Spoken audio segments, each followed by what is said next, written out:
Hello, everyone, and welcome to Fultonland Live. I'm glad to be back. I had to take a week off to take care of some family business, but I'm really happy that you all were able to join us this morning. We've got a guest with us today, Mr. Jose Garcia, and we're going to talk with him today about storytelling in animation and comics. On this show, we've spent a few weeks talking about storytelling within the specific venue, if you like, of comic books. But we're going to start opening up and talking about storytelling in other venues as well, animation, film, and we're going to keep expanding that out. And I'd like to have kind of a continuing conversation with you guys, where you in the chat, whether you're watching the show live or you're watching on a replay, you can give us your thoughts, because this definitely is an interactive show. It's not just Russ and I sitting here blabbering on about what we think on this or that. It's a conversation. And so I asked Jose if he could join us today, because he's got a very interesting background when it comes to storytelling, specifically in comics and animation. So we will definitely start hearing from him in a few minutes. But before we do that, I'd like to welcome everybody who has shown up this morning in the chat. We've got Oliver from 656 Comics. Good to see you, sir. Mr. Von Stugel. Phil from Zaid Comics. Good to see you guys. Pedro says he's in time for lunch. Excellent. Hopefully we'll help you have a fine lunch hour or two or whatever you have for your lunch break, Pedro. Jasper, George. Thank you. Sorry, I was just saying George has just turned up. Oh, that's okay. Yeah, no worries. Jasper says he just sent a raid over from Art T Bear's channel. Yeah, thank you. And thanks for letting us know that EVS is going to be on Shaheen's show in an hour. So we'll probably need to cut this show. Well, not cut it short, but we'll try not to go over, because I know a lot of you guys definitely want to see that interview. Billy Basco, good to see you. Pastmaster Dan, happy Jam Jam. George, good to see you. Luis, Statistical Zero. Okay, glad you guys could join us. So let's get into it. Jose, you've had an interesting career, and you've got experience with not only working in animation as an animator, but you are an art mentor. You have been teaching art for a number of years. You have created comics. George is saying that the show doesn't start until 3 p.m. Eastern. Okay, well that would be 2 hours from now, so we don't have to end it early. Good to know. Thanks, George. So sorry about that, Jose. In talking about your career, you were saying, or I'm sorry, I was saying that you've got experience in animation. You're a teacher, an art mentor. You've got comics that you've created in multiple languages. So, if you don't mind, could you briefly summarize your career in animation, and then we'll kind of talk about from there your philosophies on storytelling and what's specific to animation, what's specific to comics, and then we'll really focus in on the principles in storytelling that apply regardless of the medium. Thanks. So, hi, Joe. Hi, Ross. Thanks for having me, first of all. Love to be here. And hi to the chat. Thanks for coming to this show and listening to what I have to say. So, the thing is that I've been working on, professionally for like 14 years now. My background in animation started actually with my first job. I was doing advertisement stuff for TV, like kind of these commercials that that they popped out for Walmart, for Mhm. all this kind of stuff. I was doing that when I was like kind of like 18 maybe. So I used to we used to get some jobs for like doing some the first thing that got me into animation was that sometimes we did it storyboarding, so that's where I started learning storyboarding. I was doing that in order to to learn how to draw comics, how to draw real people, how to draw supermarkets, all that kind of stuff. But Now, then did what? you? Sorry to interrupt for 1 second, but I think it's important when people who are thinking about becoming professional artists, whether it's for comics or animation or whatever, Mhm. that they understand that there's no one way to become a pro. So I'm curious, did you have a, a, a formal art education before you got started, or were you self-taught, or and how did you get into storyboarding as a means to learn how to draw comics? Yeah, so I haven't had any formal education. There were Mm-hmm. no art schools here in Mexico.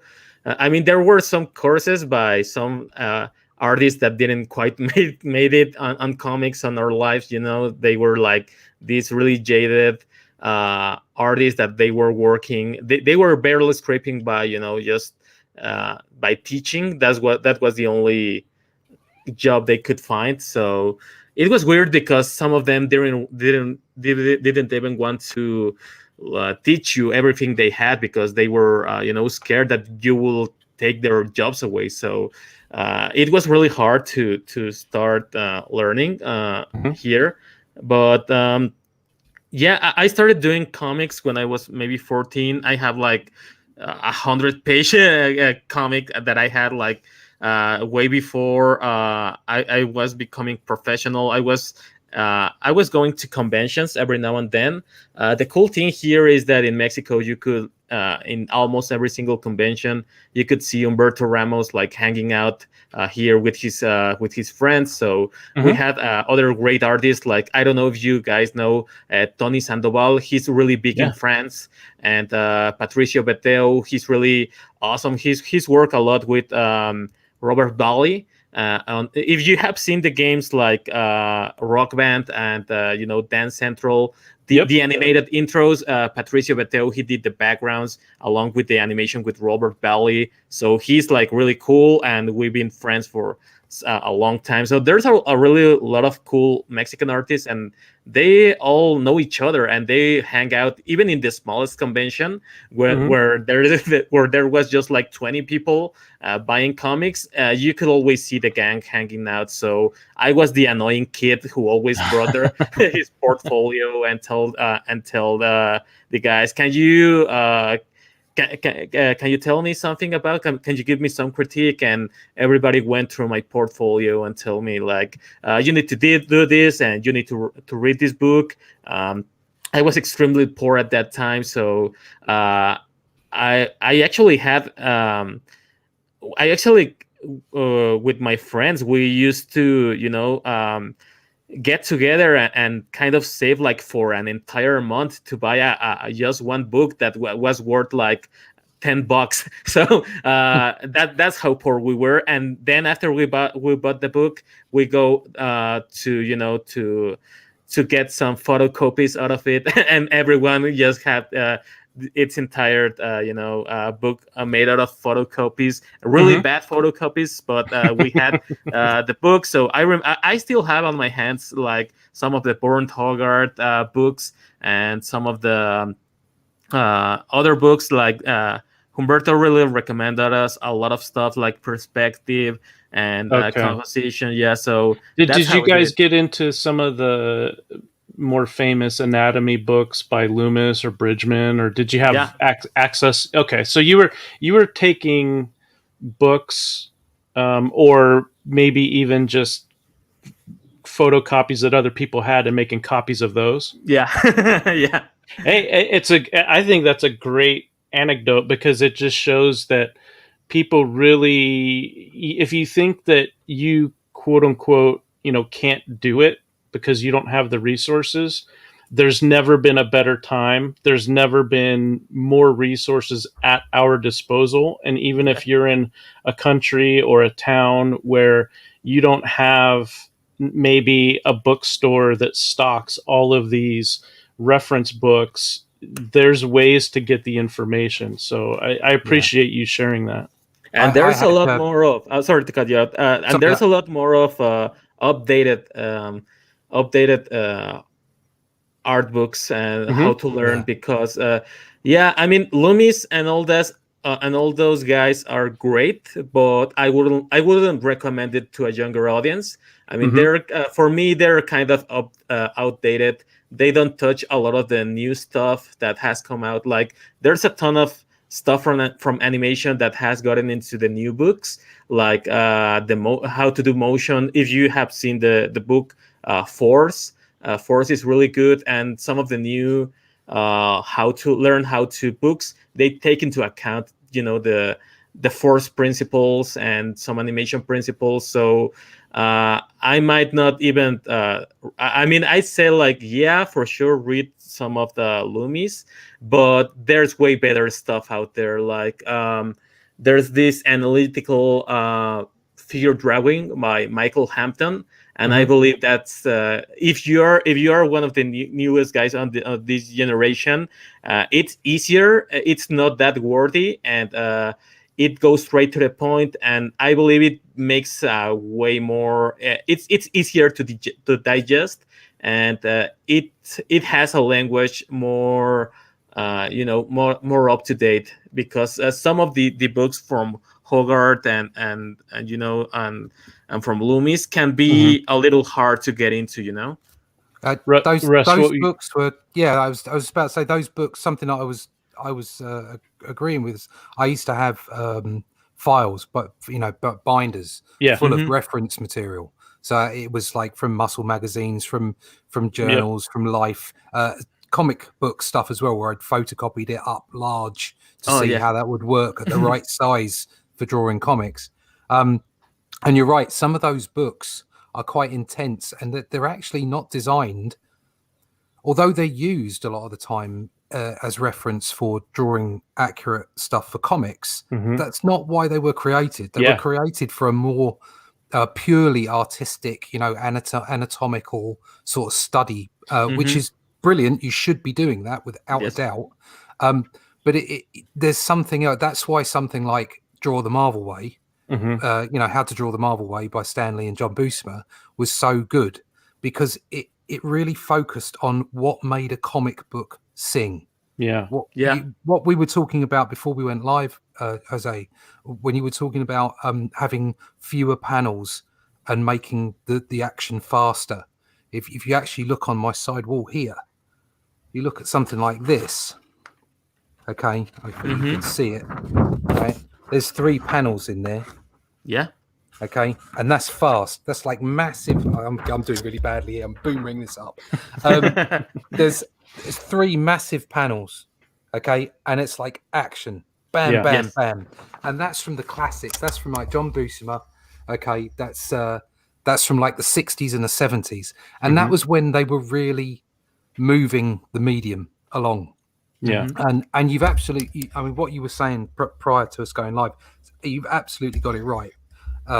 It's kind of like overcomplicating things, and sometimes you need to simplify stuff to make it work. Yeah, I agree completely. And so, Jose, when you were learning, you were meeting with Mexican artists that you looked up to. And just as a side note, is Humberto Ramos as nice a guy in person as he seems to be? That's a funny story. We share a birthday, so we are. That's kind of weird, knowing that one of my heroes shared the same birthday, and we have like very similar personalities. Okay.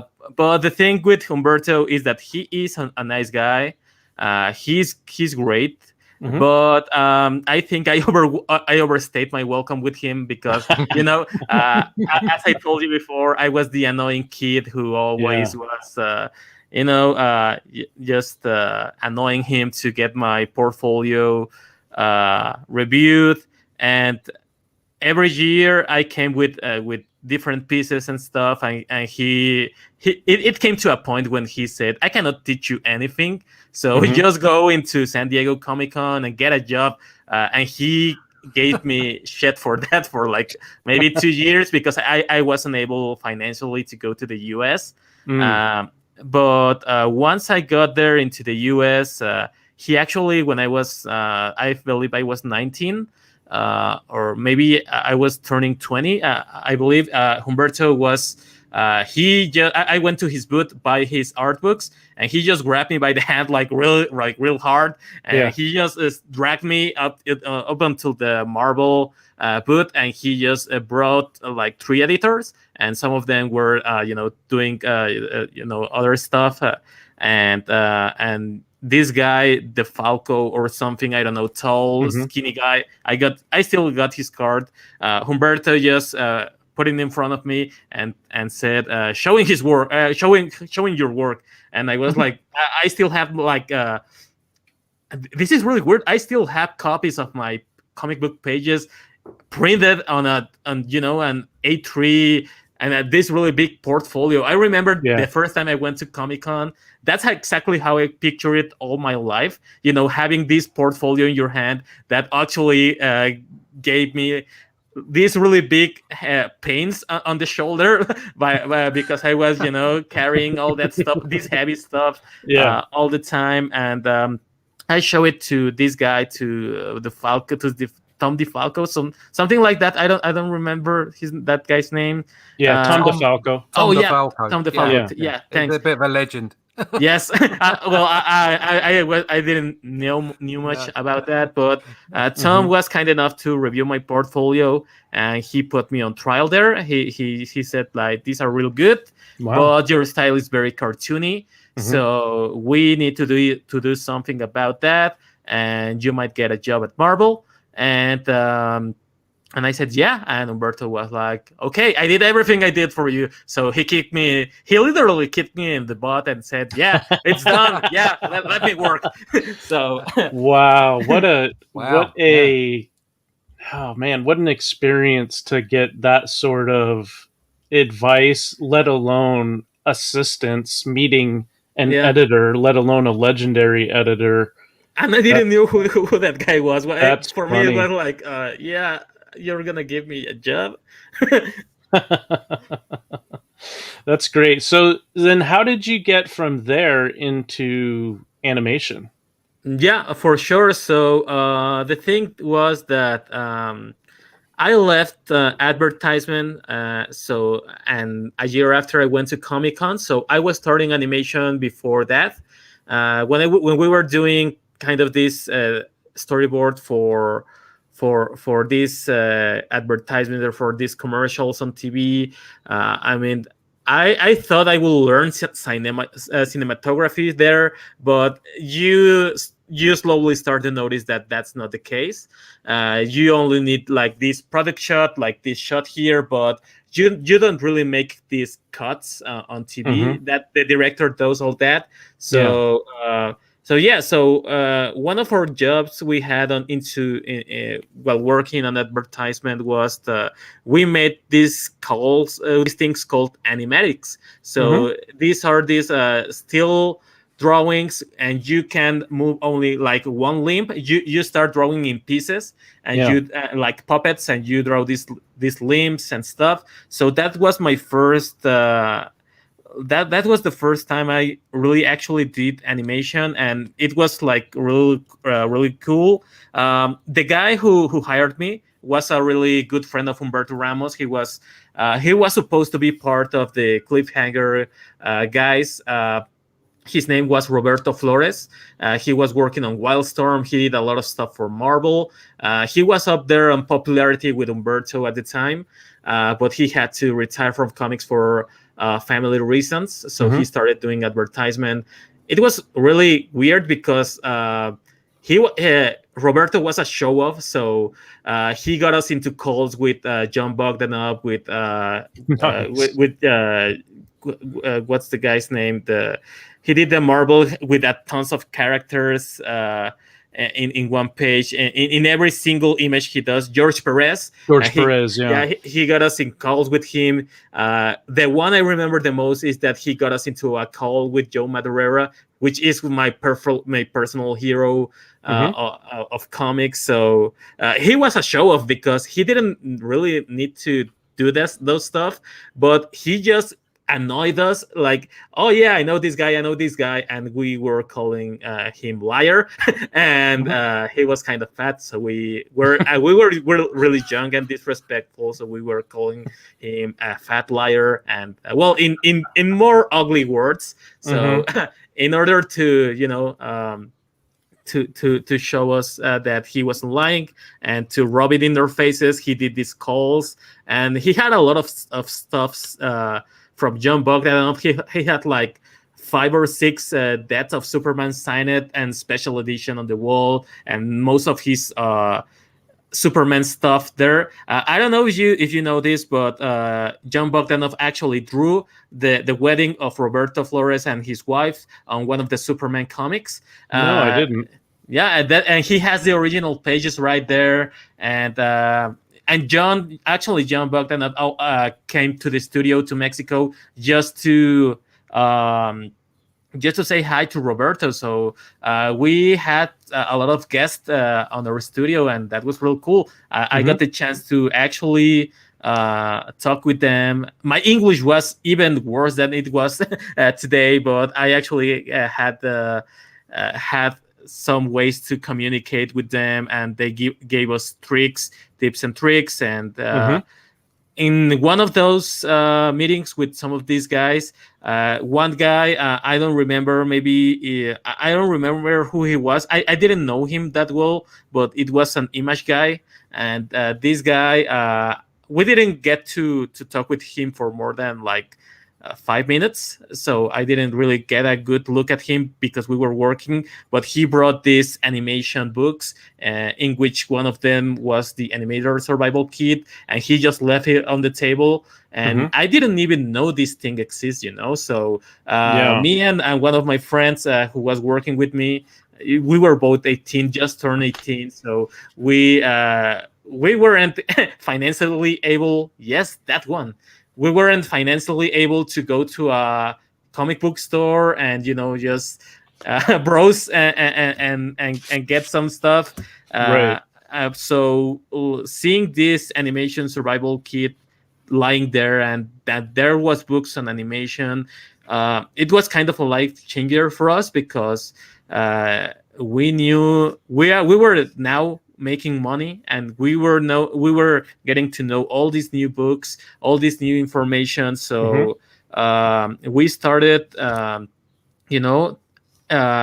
every time we go into Roberto's library, and he had a lot of stuff from animators from France, from art books from Disney, and all that kind of stuff. So instead of sometimes going to eat or something, we just geek out with all this cool stuff. We started taking photos with our I believe we had these crappy cell phones, for the time they were really crappy, and we just ended up just taking photos, these very low res photos, so we can go then to our home and with this little tiny screen, just trying to copy what was on the page. And it was funny because we can the memory on our cell phone only allowed like 10 pictures. So we have to take 10 pictures at the time, and that was funny. So then you went from storyboarding and learning about animation to, at some point, leaving storyboarding and going into animation. Is that correct? Yes. I started after that. I got the Humberto Ramos trying to get me to Marvel. But I had kind of like a fallout with Humberto right there, because they offered me the Runaway series at the time, but only if I could do kind of more like this realistic style. But I completely refused, and that got Humberto mad, because all the work he has done teaching me and even getting me in front of the editor, and I can totally get where he's coming from, but I refuse straight out to draw in this realistic style. I want to do something more cartoony. I was looking into the French market. I was really big fan of Black Sad. I was really big fan of Alessandro Barbucci's Skydoll. Enrique Fernandez was huge for me, and Carlos Meglia, that guy is my number one hero, and he was doing Cyber 6. That guy is my role model for everything, and he was an animator, so he actually put some of the animator stuff, all the tips and tricks. He did it in the 80s on Cyber 6, and I believe that not much people know about Carlos Meglia's work, but he did a lot of animation stuff into its comics, and I just trying to emulate that. So I went into comics first, because that was the really first proper work I could get after refusing Marvel. So when I could draw in my own style. And after I draw my first comic book, which was called Yumiko Morales, Curse of the Merge Girl, I got that job through DeviantArt, and one of the guys from Devil's Due Publishing reached out to me, and we started doing this comic. Really cheap dude, because I was making like 10 full colored pages, and he was paying me only like $200 for that. So wow. I at the time I didn't really knew how to charge my stuff, so I took that was I mean, there were pros and cons to that. The pros is that he wrote me a letter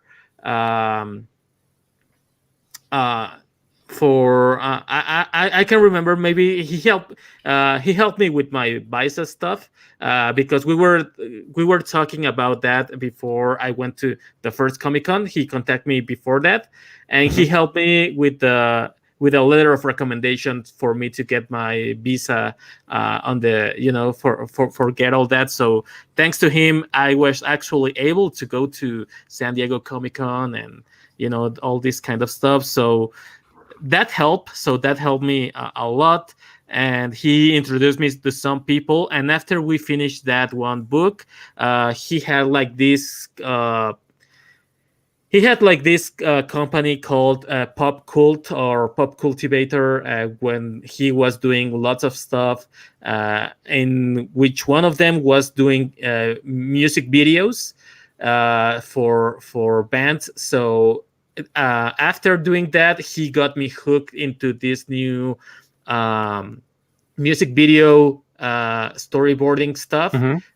So I ended up doing some storyboarding for Alice in Chains. I actually was doing, I was actually meeting with them through some.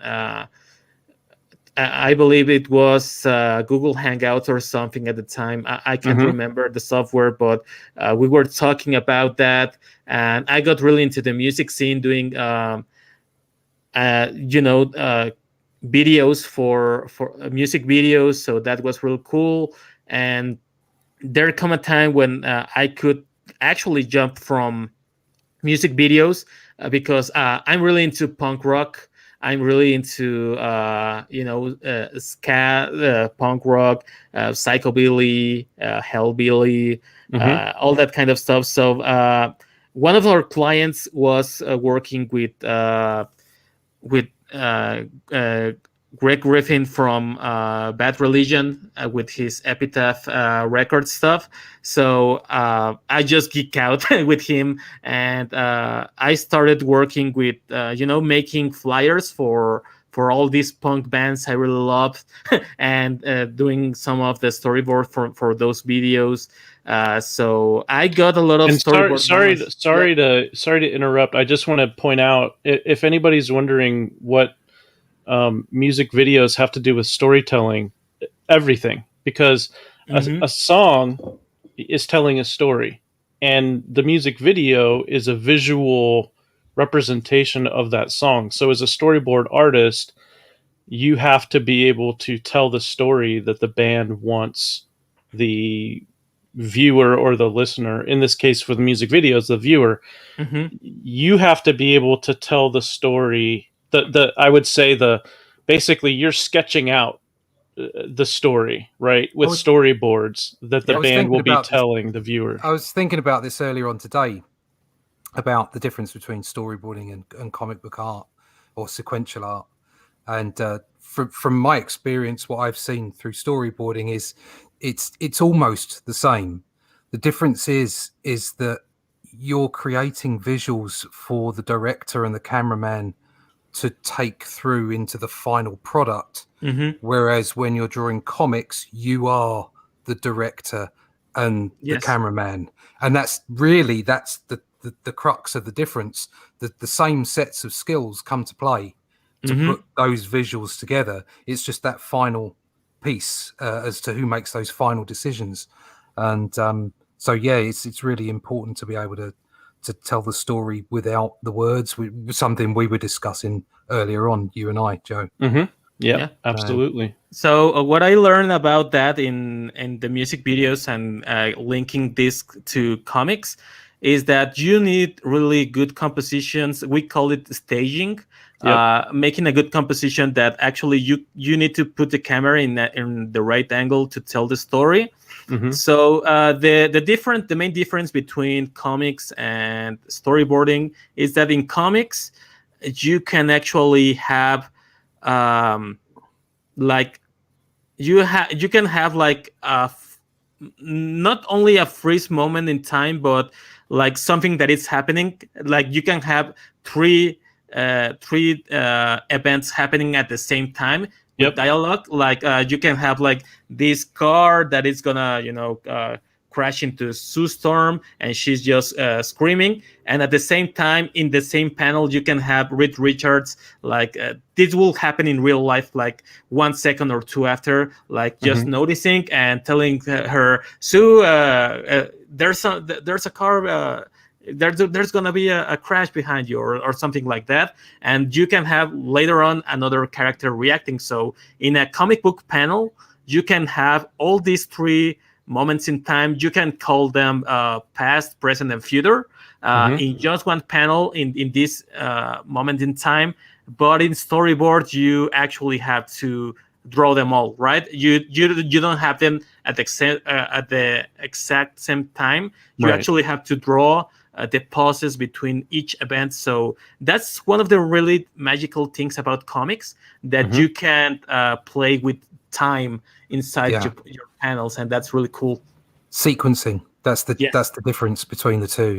That sometimes depending on what you're storyboarding for as well, angles. So who was it that said I always figured storyboards were like page layouts, but for film, not quite. It doesn't work quite that way. No. In fact, you can have far more pedestrian angles in a video shoot because it works for the medium. Whereas in a comic, you can have the most bizarre angles in order to make it even when somebody's just talking about shooting the breeze with each other, to make it to hit those beats and make it more dramatic. So it isn't quite the same thing. You need, like as I said earlier, you need the same set of skills, but it's how you deploy them at the end of the day. Yeah, for sure. So then, Jose, you were storyboarding and doing a lot of it, and then how did you go from that into animation, and what carried over into animation, and what, as a storyteller, did you have to what new skills did you have to learn in order to be an effective storyteller in animation? Man, a lot. That's a lot. So after that, I kind of were in this position where I was getting regular jobs for this guy from Pop Gold. That went on for years. Okay. Until I was trying to pitch my stuff to comics, but I was one of the things is that my style is kind of cartoony, so no one in the industry actually wanted to hire me. They always told me the same stuff, like if you go more realistic, yeah, we can give you a chance because you have the you have the skills, you have the speed, but we don't really like those cartoony manga faces. So I was really stubborn and I keep at it. So I was, just doing and doing and doing everything until I actually did one of my books on my free time called My 8-Bit Story. I started taking an animation course here in Mexico from a guy from Hanna-Barbera. His name was Hector. Hector, I can't remember his last name. Sorry, Hector, but well, that's okay. We all know Hector. Hector, he kind of he actually gave us a really huge discount to me and my friends because he saw our skill. And nice. He teaches like 2D animation, and we had a crash course in about a year. And one of the latest the final one of the final kind of assignments of the course was to make a full storyboard, animated full storyboard, maybe 30 seconds. So I actually had planned as my assignment one of the things that became my book called My 8-Bit Story. So I planned it as storyboarding, but when I saw how hard was it to animate, and I was like planning on this 2-minute short film that will have taken me like 3 years of my life. So I decided to go with that and make it into a comic. And it only takes 2 years of your life.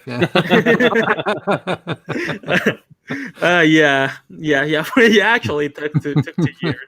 By that time I found some more steady work, so I was working only 1 hour a day on my 8-Bit Story, so it took 2 years to complete. I was posting it as a web comic, and once I got it finished, I tried to crowdfund it, but only here in Mexico. I didn't knew. Well, I tried Kickstarter, but I didn't know how to get into a US audience.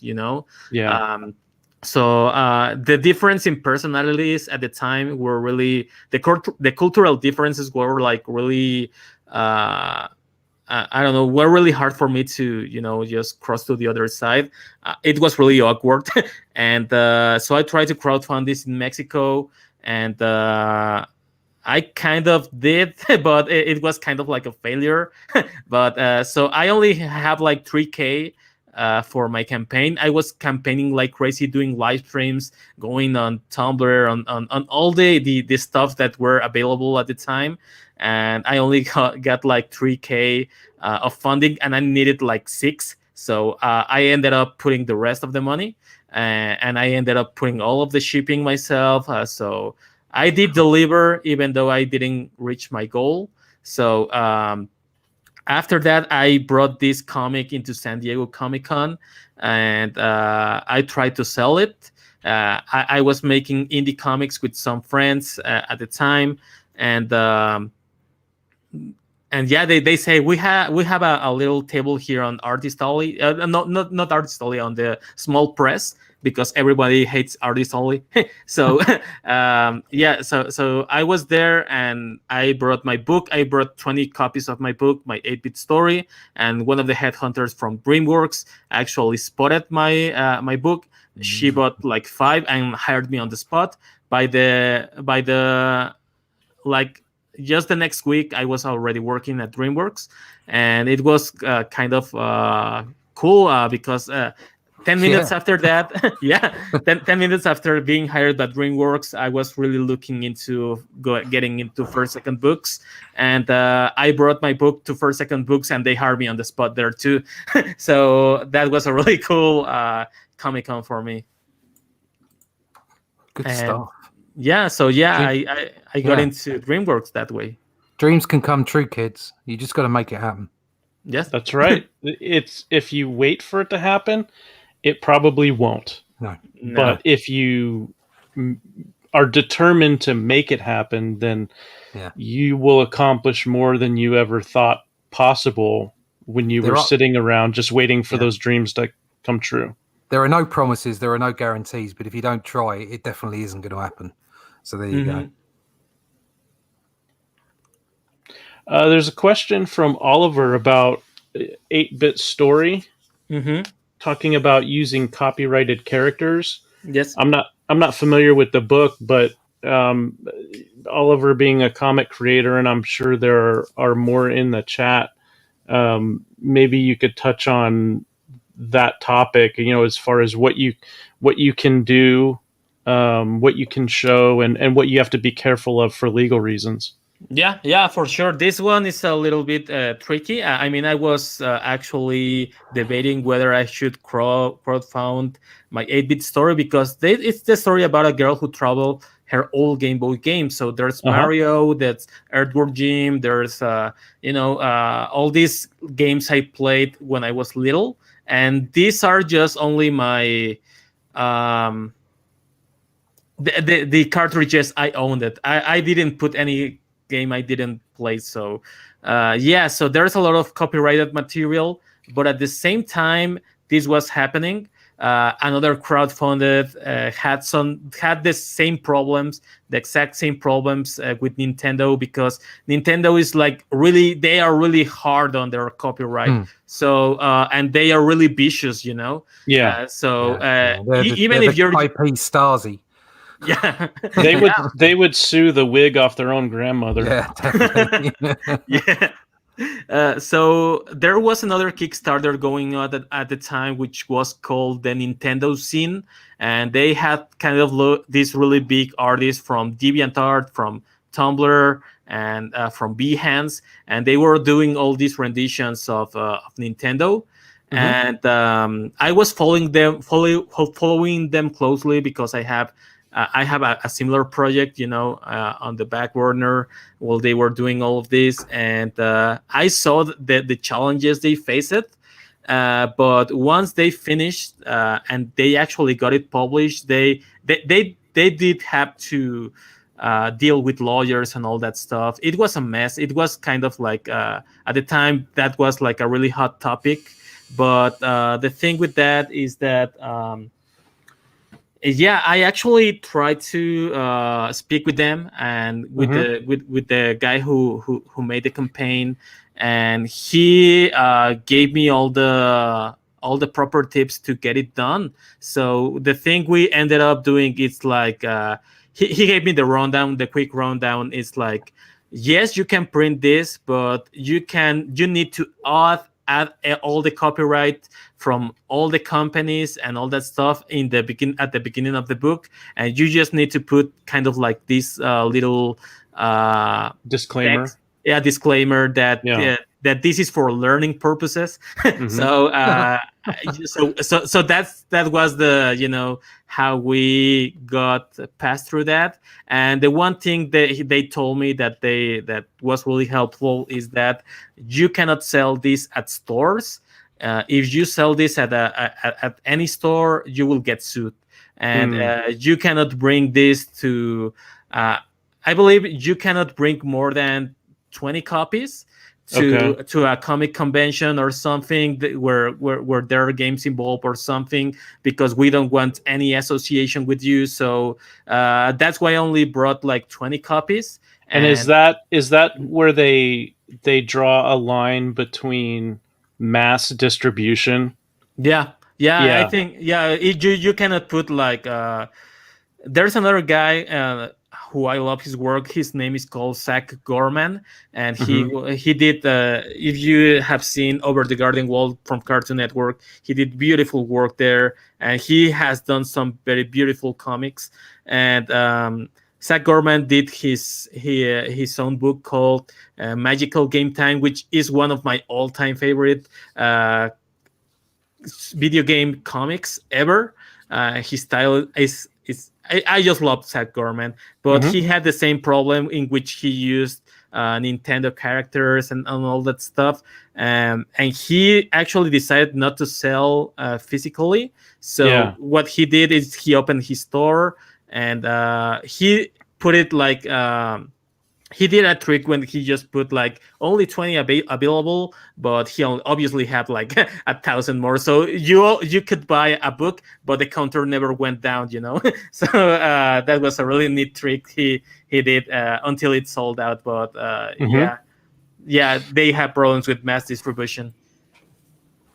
Yeah, there's a pretty common. I forget. There's a legal phrase for it, and I forget exactly what it's called. But basically, that they draw a line between selling a few here and there versus what they consider to be mass distribution. And the number was shockingly low. Like Jose was saying, it was more than 20. I know in some markets. It's 100, but there I don't know that there's any one standard. I think it's all over the place. Yeah, it's all over the place. How do those numbers work with crowdfunding? I don't know. Yeah, the thing was that they actually permitted the crowdfunding because the Nintendo scene was they really sold a ton, like thousands of it, and they didn't seem to have any problem with you getting it to backers, but they really did have a problem if you had an online store or if you were bringing them into comic book shops or even comic conventions. But I think that at the time, crowdfunding was like seen as this lesser version, like you don't have to worry about this. So that's what I believe. They didn't even took action because like selling something out of your garage. At the time it was sorry Russ. Yeah, at the time the visions the look into crowdfunding was like everyone who went to Kickstarter was like amateur hours, so they were really just straight up mocked in like, oh, you need to eBay for making a comic, so you cannot really make it into a publisher. So I believe that kind of help some projects get off the ground and not getting sued because it was seen as something lesser and something not to be worried about, you know? Yeah, it's a good point. And I wonder, I know that there's some legislative action going on in the US where people are trying to legislate crowdfunding to a much higher degree and try to force sales tax and a bunch of other stuff onto it. A bunch of us who have been around it for a while have seen this coming for quite some time. I'm cautiously optimistic that there will be enough pushback that they won't get to quite legislated into the ground, but I think it is definitely going to go through some changes over the next couple of years in the United States. And if that happens, I would expect to see it happen in other countries as well. Yeah. So, Jose, you've given us a really broad look at your career as a storyteller, and I'm curious, having worked in so many different formats, whether it was storyboarding or drawing comics or animation, what are the things that you consider to be important in storytelling, regardless of which platform a writer or an artist is working in? Yeah, for sure. Yeah, for storytelling, everybody, in no matter which medium you want to work, the first thing people will either praise you or either make you notice that it's awful. It's storytelling, right? And storytelling, it's kind of like this very weird mixture of a lot of stuff because in comics it's kind of like I get the sense that people, when they say, "Oh, you have good storytelling," it's because you can read the panels and you can get the flow of the page, and that's one thing in comics. But in storyboard, it's a different stuff. It has to do with every single composition you make. So it's not even the movement. It's like storyboard and animation, it's composition in movement. There's not a page you can flow. There's no element that brings you to the next panel, which is just right beside it. In animation, you actually have to cut the camera and start another take, another shot. So the thing is that you need to make complementary compositions. You need to know the directions. So the first composition complements the second different composition, and there can be a seamless transition. So in animation, I will say that the number one, the name of the game is learn composition, and you're there. In comics, I believe that if you have a really cool flow on the page, you are there. Your composition don't have to be all that super this really complicated or super simple. I mean, you can do a lot of stuff with comics. You can play with really great compositions, but then just have talking heads, and it still works because the I don't know, the girl is kind of, if you're drawing a girl, she's just looking at the left or right of the panel, and her eyes leap straight to the next composition. So page flow on comics is really big, but in animation it's composition, movement, composition in movement, and I believe that those are the main differences. So I know Russ has done a fair bit of storyboarding in addition to drawing comics. I'm not an artist. I'm a writer and an editor, and I've done quite a bit of writing in different formats. But one of the things that I found for writing, and I believe it's true for art as well, but I'd like to hear from Russ and then Jose to get your guys' opinion on this. And anybody in the chat who wants to chime in on this, I'm curious to see your guys' take on it as well. It seems to me like storytelling, regardless of the medium, comics, animation, video games, storyboards, whatever, it seems to me like one of the things that they all have in common is that the storyteller, it's their job to relate something within the story to the person that's watching the story or listening to it or reading it or whatever. And the relatability depends on the human experience. So in my opinion, one of the things that we as storytellers have to do is use our knowledge of the human experience to figure out ways to communicate information to the person watching or listening or reading the story. And no matter how fantastic the story is or how wild the scenes are, there's got to be something in there that the reader can relate to, or the viewer, listener, what have you. And so as a storyteller's job, we always have to be cognizant of the fact that these things have to be relatable on some level. Russ, what do you think about that? Right. It doesn't matter whether what you're doing from a storytelling perspective. You have to do two things. You have to make the world or the characters or whatever you're consuming at that moment in time. You need to be able to connect with it, so that you are drawn in, and you need a hook to go to the next place within that story. So whether it's another panel, whether it's onto the next scene, whether it's the next chapter, the next paragraph, even whatever, you need to want to go to the next thing. So if you're not being encouraged in a very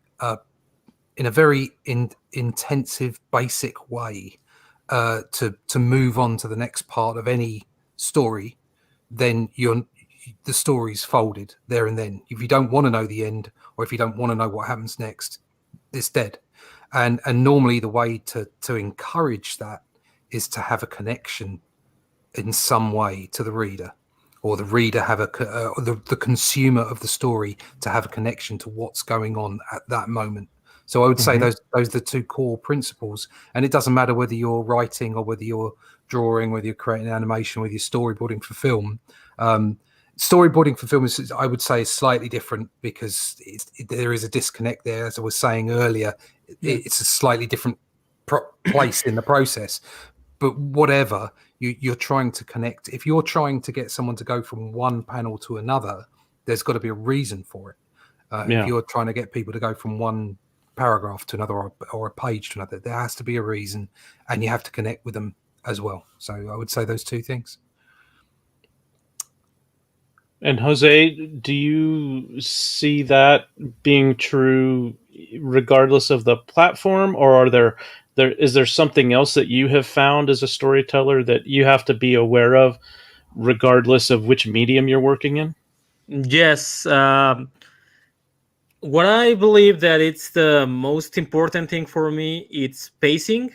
And this might be interesting to you because this is a technique we use in animation, and we are very systematic on how we approach animation. This I learned this with guys from Disney, from DreamWorks, from Pixar, all the guys I took classes with.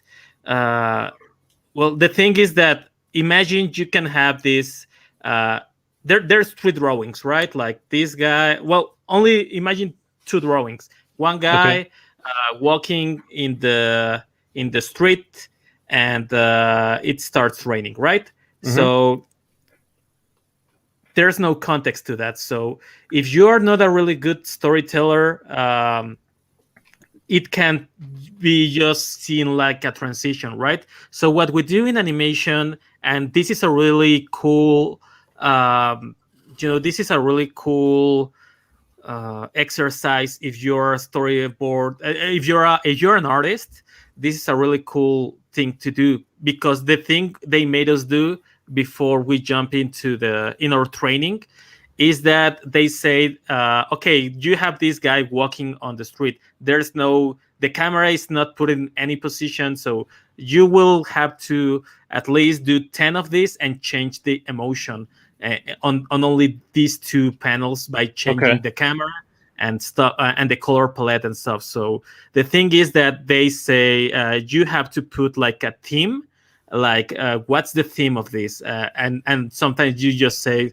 heartbreak. So if it is heartbreak, you need to put your camera in other angles. What I did is I pulled the camera like far away to see this guy like really tiny on the screen, so you can feel his loneliness. And when it starts raining, I put the camera right below him, to showing him that he was crying, right, with the rain.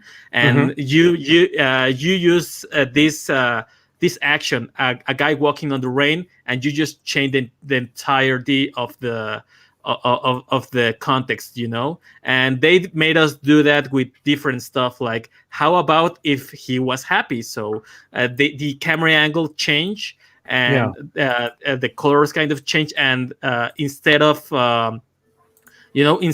doing this kind of like from really setting the camera really way back, we put it like right in the middle, like this guy is starting seeing it rain, and then I just changed it that when it started raining, he just tilt his head up, and with a smile you can see that the rain coming, not right. So it's the same 2 panels but different emotions. And in every scene when we were doing this on our scripts, it was a must. You need to draw. It's super different than in the comics scripts, because you have like what's the action, what is happening. That's just the action. But what the theme is, what this scene is about, and then you have to put another extra stuff that was what mood will you put this on, so you can get your images like the exactly evoke the feeling you want them. So it's very systematic the way we did it. We put it in animation. Every scene, it's thought out to evoke an emotion from you. So that kind of translated to my own comics. I always write like there's gonna be this huge fight happening, but the theme, that's the action, that's the thing that's happening on screen. But what really is happening is the theme. The theme is I don't know, the good versus evil, or I don't know, or is that I'm gonna get my family, you know? So there's a theme behind it, and there's a mood, because you can do a lot with mood. You can put it in like a really creepy horror mood, or you can put it in like this really happy nostalgic mood. So you can always put all of those stuff. I always put that on my scenes, and it makes the world of difference, because knowing what feeling are you going for, knowing what mood you want it for, will help you with your color palette, and will help you with your camera angles, with your staging, and that's what I think. And in terms of just composition, but there's also pacing, and pacing. We were talking a little bit this before we went live, but pacing. There are some principles in animation. You have anticipation and action and reaction, right? So in order for you to have like every time we do something in real life, we kind of anticipate. Say you want to get up of your chair, you have to go down a little bit in order to go up, right? So it kind of like, if you are going to jump, you just don't walk and just jump. You kind of have to go down to take a little this little inertia movement. I don't know how to call it, but you go down and then up like this, like a spring or something, right? And so the more you anticipate, the more violent is the action, right? And the less you anticipate. Sorry, Jose. I just, for anybody who might be thinking about going into animation, are you talking about stretch and squash? No. Okay, that's another thing. Okay. So, anyway, sorry about that. Please continue. No worry. It has to do all of the principles of animation has to do that. But yeah, in let's put it in squash and stretch terms. Let's say that you have like this. I believe everyone here have seen this little animation of a ball, kind of the like hitting the ground, and it stretches. Yep, and you can change the materials. If when it touches the ground, you can see it's squashed, and when it's squashed like a ton, when it rebounds, it's super fast movement, right? Yeah. But if you have a like kind of this bowling ball, you don't really have a squash, and when it squashes, it goes down and then it goes violently up. But because of the materials of the bowling ball, you won't have this anticipation. It's super. It's a bit. It's way less anticipation. So when it bounces, it just bounces like a bit, So the more anticipation, the more exaggerated your anticipation is, the more violent your next movement is, right? So that's one other thing we do on the writing. We use anticipation for writing in animation, and I do it on my comics. Like in comics, you use this really big reveal on the double page spread, right? Right. But if you don't have this really cool anticipation leading up to that, even a 2-page spread will feel useless. It's like, yeah, I mean, why did I put this cool image if we don't have the all these anticipation building up to the big reveal, right? um, so anticipation and reaction is something I like to do a lot in my comics. So the more anticipation you have, the harder it will hit. So I try to set it up as much as possible, and then when you just need to draw something real cool, it will hit like way harder, right? And if you want something that isn't really like much of it's not that really, it's not that important, you put way less anticipation, so it's just like maybe kind of it can go into just one page. You can set it up, the anticipation on the first panel and the end of the action on the same page, and since it's in the same page, like it's really it doesn't hit as hard as if you ever have seen One Punch Man, the manga, guys. You can see sometimes that Saitama, it's kind of powering up, the build up for him getting there, it's super dramatic because the other heroes are fighting, and you can see that this monster is really invincible and stuff, and you have this build up, like this drama built up, and then just comes Saitama and kills him in one punch. But the anticipation, it's all the drama behind it, behind all the struggle of all the people. If Saitama just were to pop with just go here with these monsters and find them at the very first time and just kill them in one hit, it wouldn't hit hard. It wouldn't have this emotional moment. But I'm interested to. I'm sitting here listening to you. I haven't done storyboarding for animation. I've only done storyboarding for live film. So, in your opinion, just listening to the way that you're discussing storyboarding for animation and the comics side of it as well, would you consider that storyboarding for animation is more like a comic book than storyboarding for live film? Yes, for sure. Because it's a lot more different.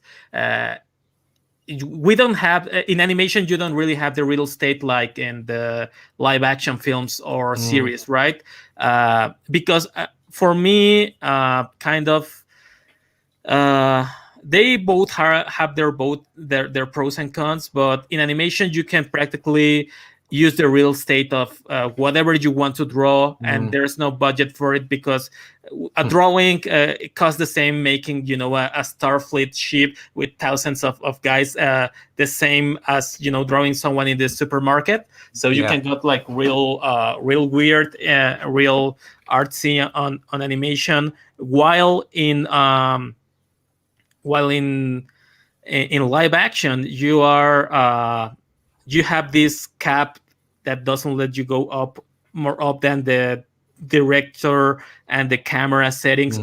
Sometimes you want to do this really cool pan, like maybe this crash zoom that goes into from space, and it crash zooms until up to the apartment of the guy who you are presenting, and that takes a lot of money for the VFX guys and stuff. When in animation you can do just 5 drawings and get that crash zoom like right away. So and there's I actually had to work on live films for a while, and I learned that they have a better way to explain how you cut the camera. They have better I don't know, they have better vocabulary to make you understand why a cut is made, how a cut is made, and when a cut is made. When in animation, most people just do it because of feeling that, like, I had a feeling this cut will be if we cut here and we do another this other shot, this will kind of carry over like really great, right? But when you mix both of them, it can be it can be real cool. But yeah, there's definitively some of the lots of difference in that. If you just pick up what I've shared there, Joe. Yes, sir. You can see some storyboarding I've done, and just to illustrate the whole point of it being just that little bit more stilted. Yeah. Because you're able to advise. You see the arrow at the bottom. Yeah. That kind of thing. And so you're telling, you're almost advising the camera and the art director and the director where it's going, and then let them do the heavy lifting rather than the animation. That's why I was really interested to hear what Jose was saying about how it was so different. It's super different. Sorry, oh, sorry. No, I was just going to say this is exactly the kind of conversation I was hoping we would have today, because I think it really highlights, especially you two guys talking about storytelling through storyboarding. I mean, I mentioned earlier that it was, as storytellers, it's our job to convey information to the person who's receiving the story, whether that's they're watching it, they're listening to it, they're reading it, whatever. And so as storytellers, we have to understand, if we're going to be good at our jobs, we have to understand what the strengths or weaknesses are of the particular medium that we're working in, and understand that what works for, let's say, storyboarding versus comics. What works for storyboarding may not work for comics, but then you dial it down even further, and storyboarding, which is a form of storytelling, storyboarding for film is even different from storyboarding for animation. Yes. Yeah, just listening to what Jose's been saying, I can appreciate that, because that's the thing I haven't done. It's just a different approach, but much like we were saying, there's this different approach of where you set the kind of like the final output boundary for you as the artist and the storyteller in this. That's all it is. It's just like, finding where you pitch your tent, as it were. And like Jose was saying, when it's for animation, you can kind of go full tilt. And pretty much in comics, it's the same thing. You can just you don't have any. There are no budgetary or camera restrictions in a comic.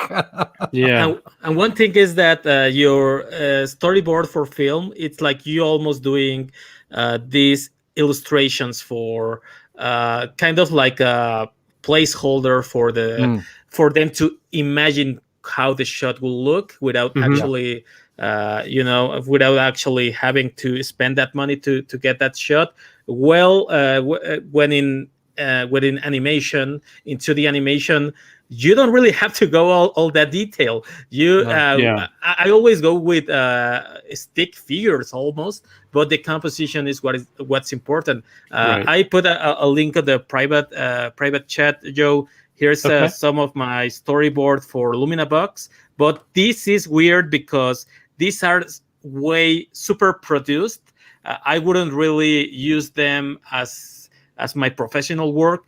Think of half of the quality I will show you into my story, into my everyday work when I was at Dreamworks.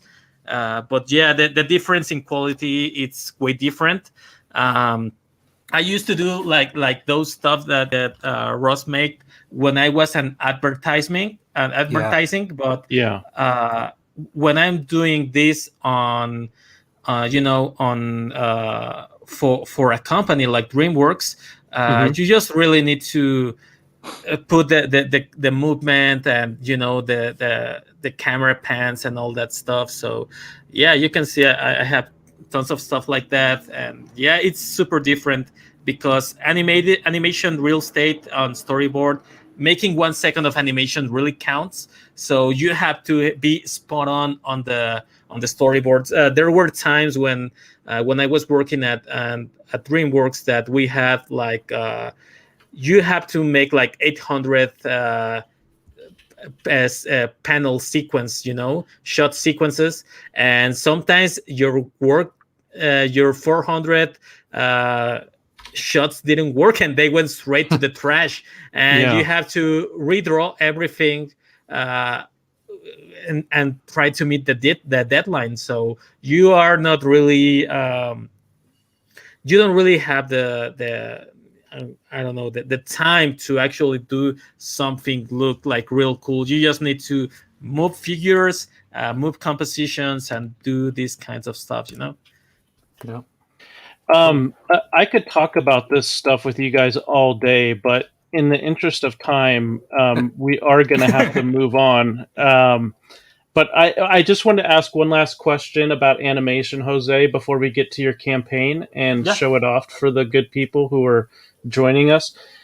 Jasper Plan 9 asked earlier if you had experienced any sort of problems with the woke mob that has seemingly taken over every other form of entertainment. And I know that you could tell us stories for days, but maybe if you could just briefly answer his question and provide one example, and then we'll move on to checking out your campaign.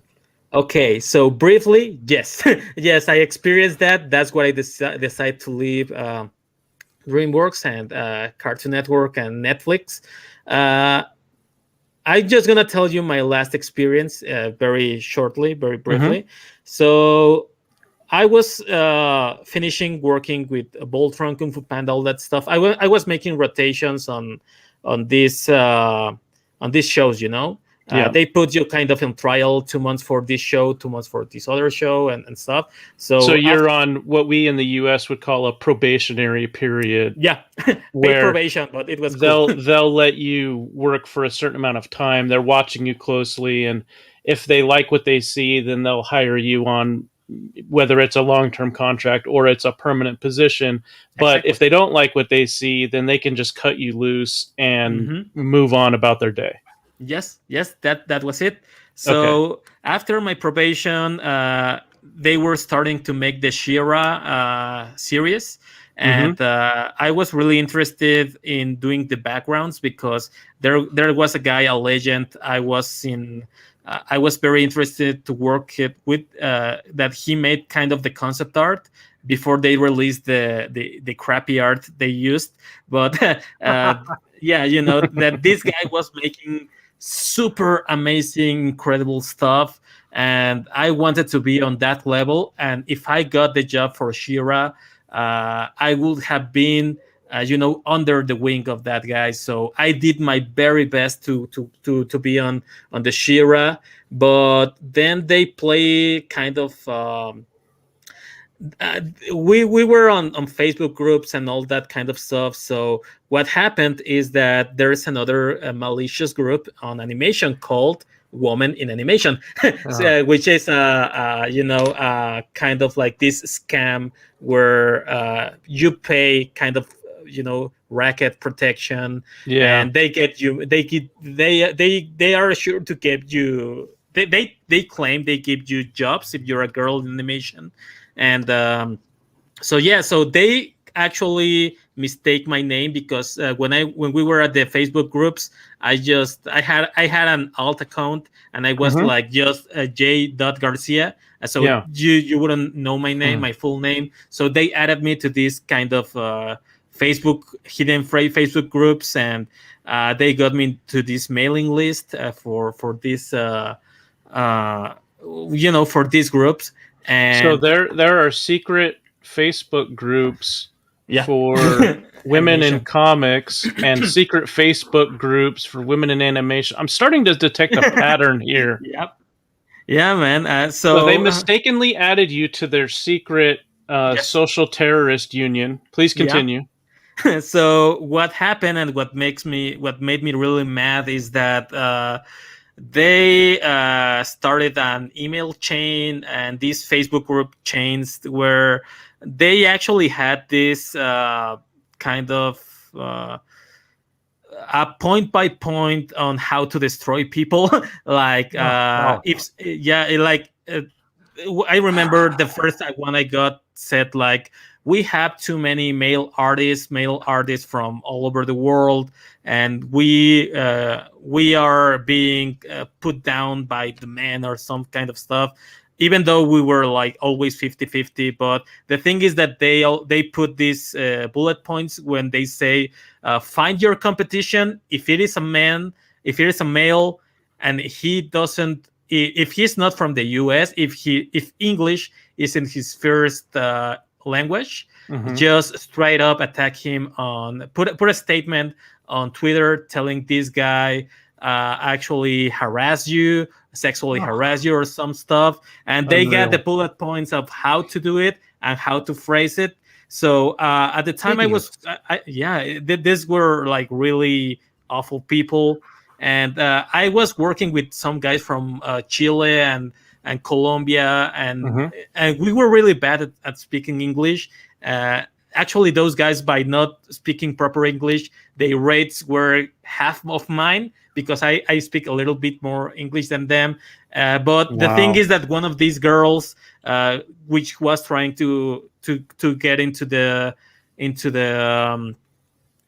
the Shira crew, she kind of said like, this Colombian dude who was harassing me through messages, and one time that we were at CTN, which was a really big animation convention in California, like he took photos of me and did this kind of stuff, but this guy never left Colombia on his life because he didn't own a visa. So they destroyed this guy career. He was fired on the spot, and he disappeared from all social media because they dogpile on him.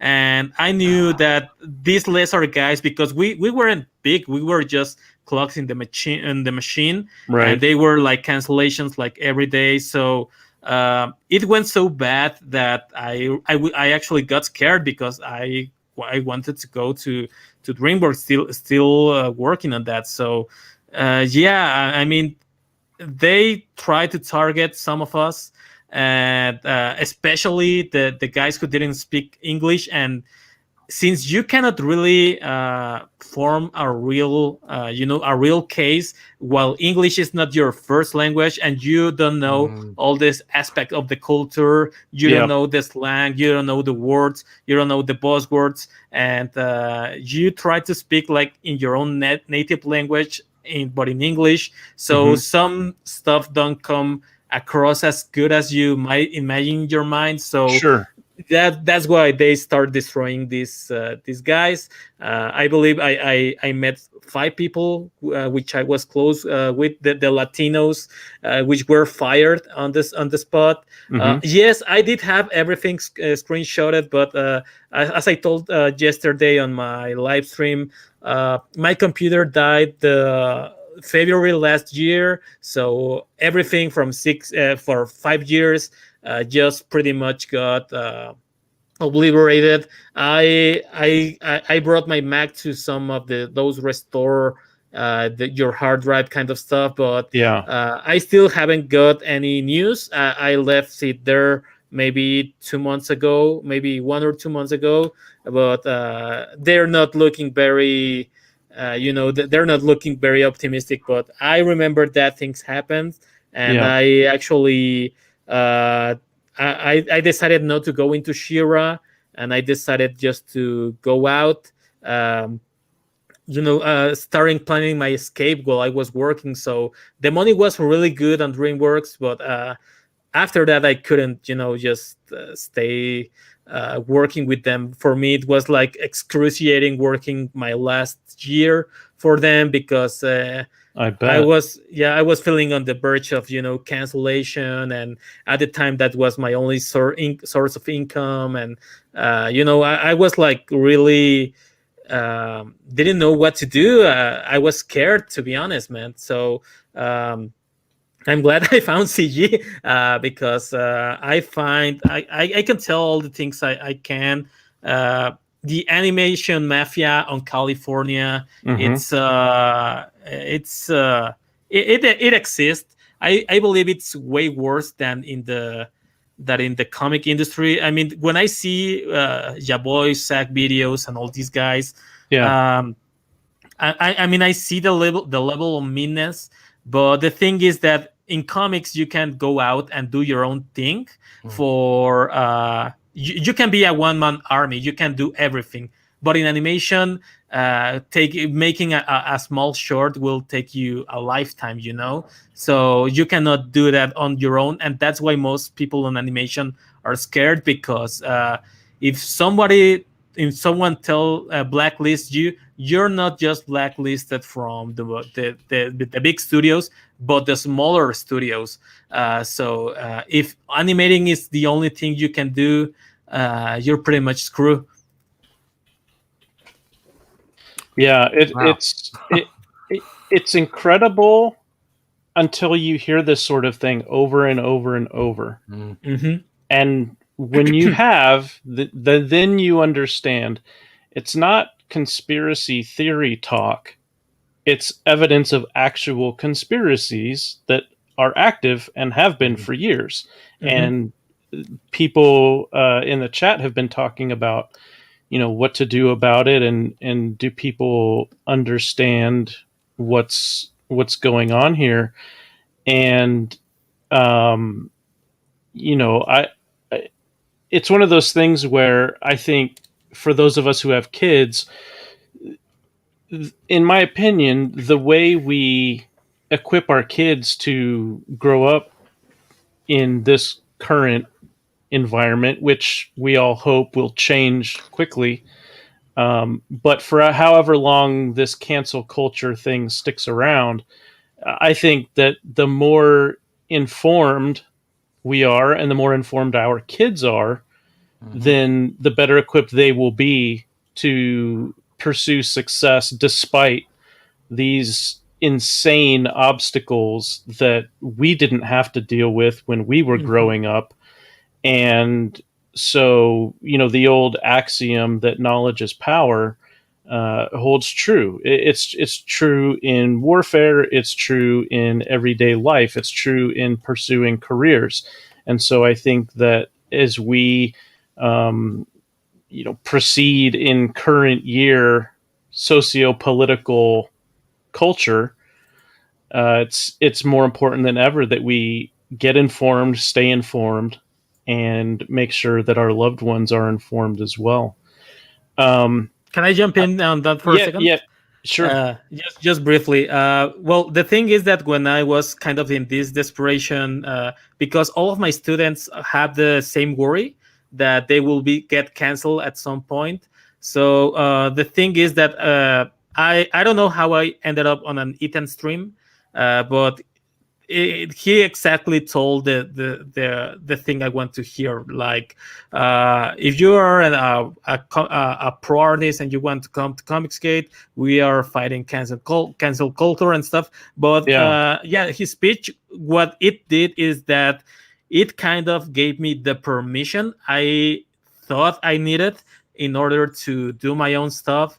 And seeing other people succeed, what it does is that it somehow gives you that permission to do your own stuff, right? So that's what I'm trying to achieve here. I know a lot of people in animation. I know a lot of my students that want to do their own stuff, but they're afraid of cancel culture. But what I notice is that if you succeed, you give others the chance to succeed. So I'm trying to be successful for this, not only for me, but for the people that they know me, that the people that they want to do the same thing as me. And seeing a people that close to you, that you have been chatting with, that it's close to your network, that he can actually go out of the mainstream, flip them off, and go do their own thing and actually succeed. I'm doing this because I want to inspire people as Ethan has inspired me. So I believe with every success CG have, it gives more and more permission to younger artists to just do their own thing. Yeah, best thing you can do is lead by example. Be professional, be courteous, and get out there and do it. Yep. It's very well said, both of you guys. And that's one of the missions of Outlier Comics.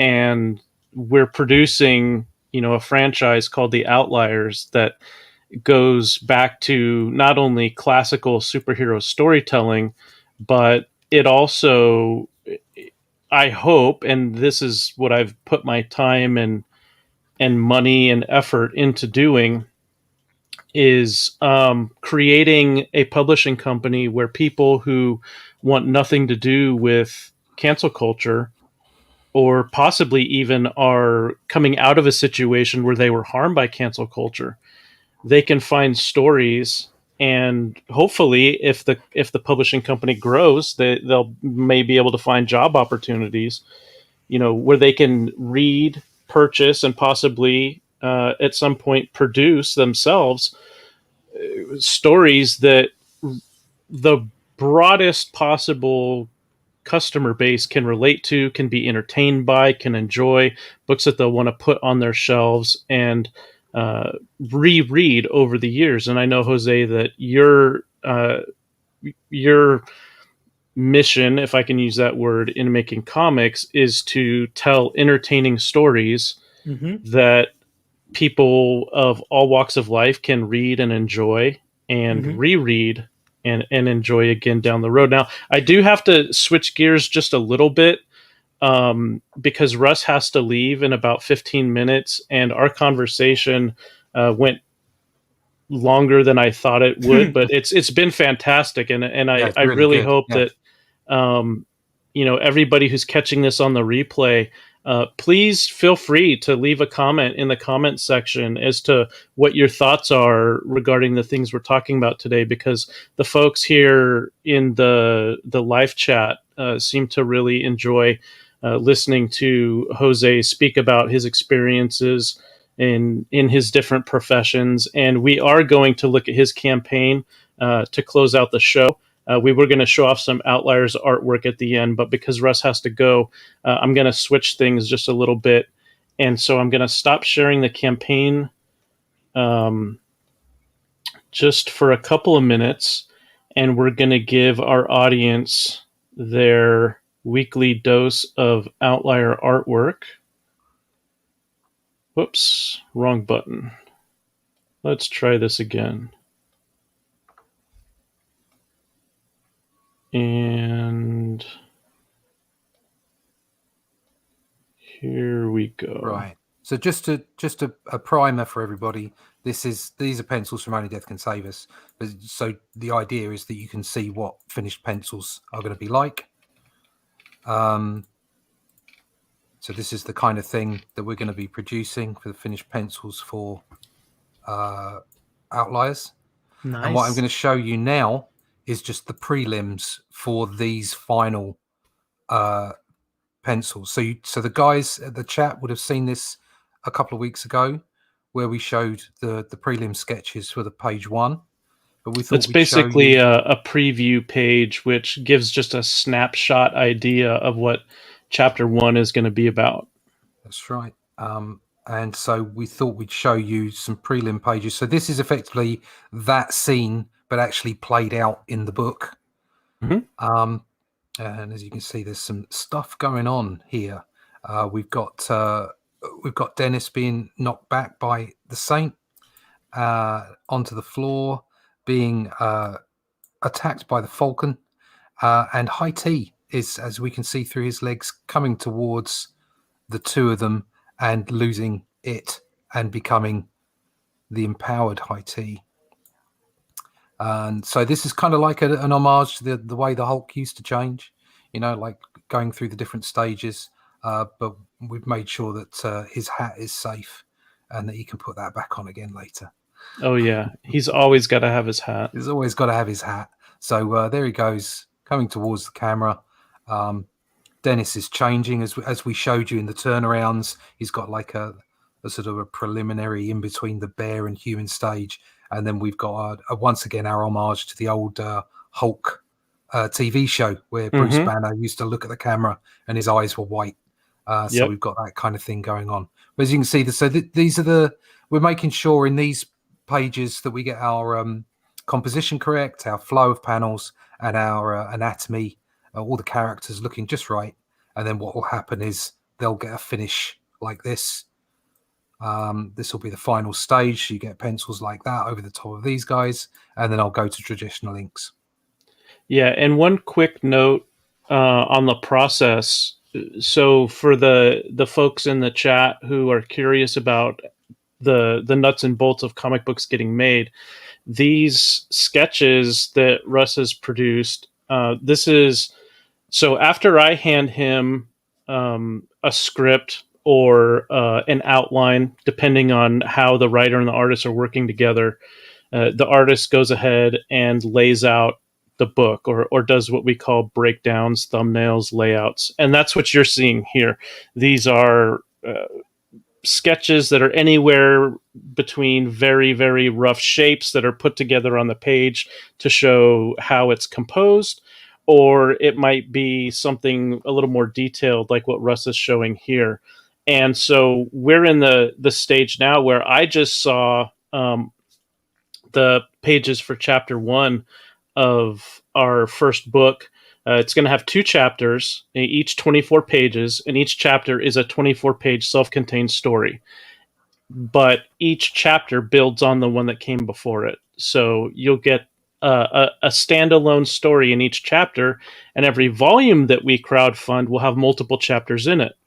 And so you'll get these you'll get these self-contained stories in each chapter, but they all relate to each other and they all build on the ones that came before. So what we're doing here is we get Russ sketching out the book, and then he sends me the pages. So from at this point, since I just got the pages today, I'll be going through them as writer/editor, and I'll be making notes of anything that needs to be changed or questions that I have, anything that I particularly like that I want to call out and emphasize to Russ, so that gives him a clue as he's moving forward of what I like, and then things that I need to changed.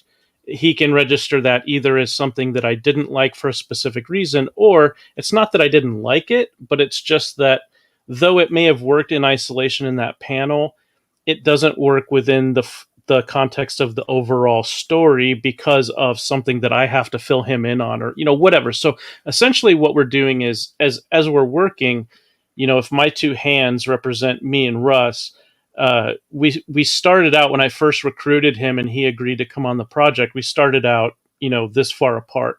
And as we've been working in pre-production, we've been slowly getting to know each other better and better. And we've been talking, and as creative people, as storytellers, we've slowly gotten closer and closer, more and more in alignment. So we're at a point now in our working collaboration where a lot of times we're finishing each other's sentences, and one of us will be thinking something and we'll say it, and then the other person will pick up on that and then kind of complete the thought or take it to the next stage. And the other guy's like, yeah, that's exactly what I was thinking of. So I just want to let you guys know, if you plan on backing the book, we're having a phenomenal time working on it. It's a lot of fun.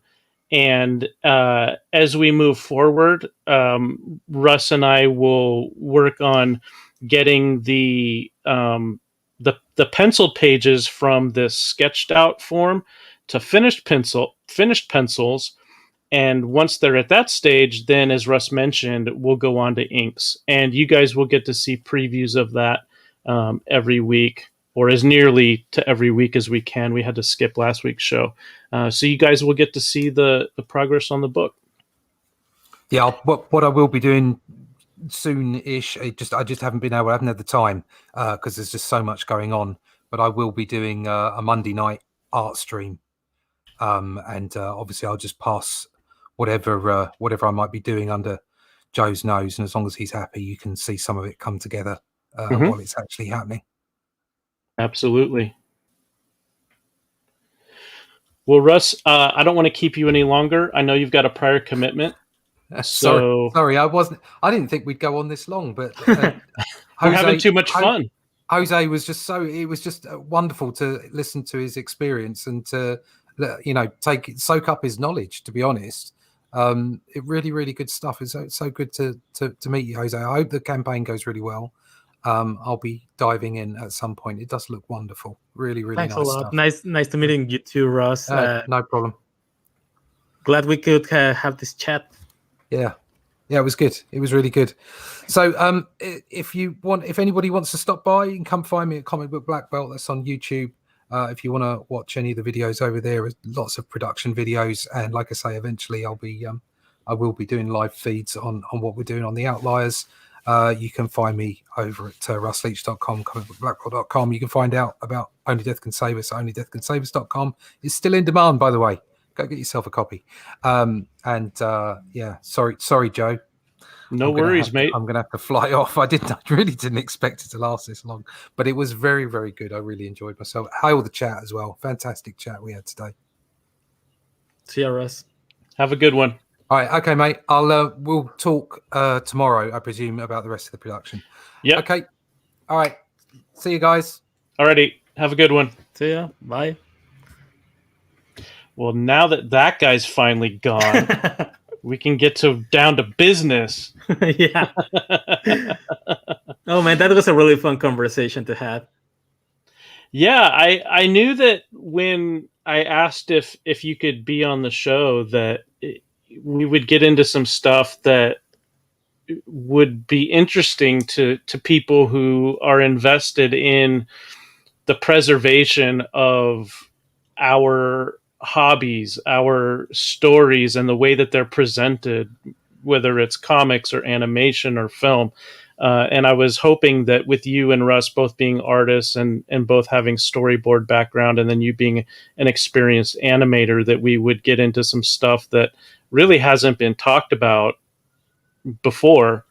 And it seems like people really enjoyed it. So thank you very much, Jose, for making the time to be on the show. I really appreciate it. My pleasure, and thanks for having me. Yeah, no, the pleasure is mine. So with that being said, let's take a look at your campaign, because we've been talking about storytelling, and you've got an interesting story to tell here through your book, Lumina Vhox. So let's get this to full screen, and let's play your trailer. Nice. Can you hear the audio on that? Yes. Okay, great.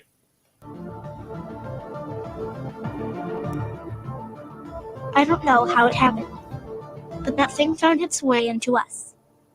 It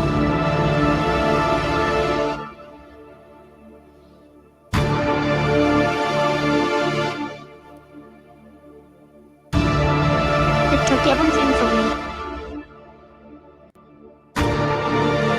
I'm not sure how, but I'm gonna take it back.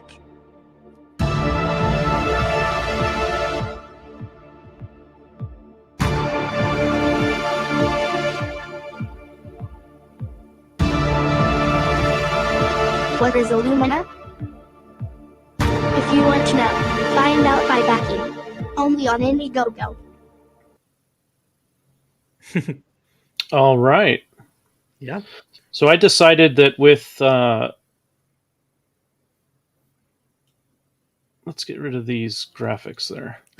I decided that since you've got such bright colors in your campaign, I needed to try and do it some justice and wear some bright colors as we talk about it, because your book is I think unlike any that I have seen before. And I'm not I don't watch anime, I don't read manga. I've been kind of dipping my toe in, I guess you could say, over the last couple years, where I've backed some books where the artist and creator is heavily influenced by manga, and so they've approached what I think is a very perceptive, I think they've made a very perceptive choice in how to present their stories, where they're kind of introducing people like myself who we've watched a couple of anime films, but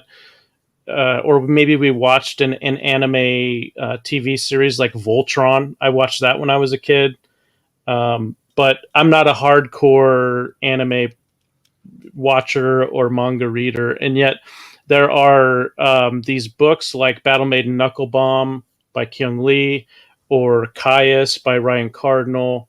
Bonds is in demand now by Nerium, where they take this approach where they have this fusion of manga style artwork and Western comic style artwork, and they put them together.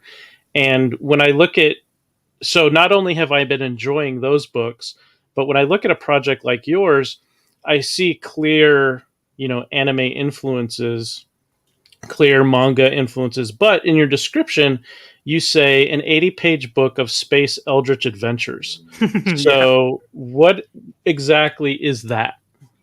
Okay, so should I talk about the pitch for Lumina Vhox? Sure. Okay, so this story, as you can see, the style is very unique, some say. This is because of my background I worked on Adventure Time, on Regular Show. I even work in Steven Universe. So I really love these bright palettes.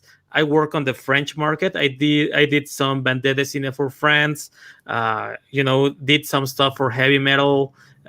Did some stuff for games.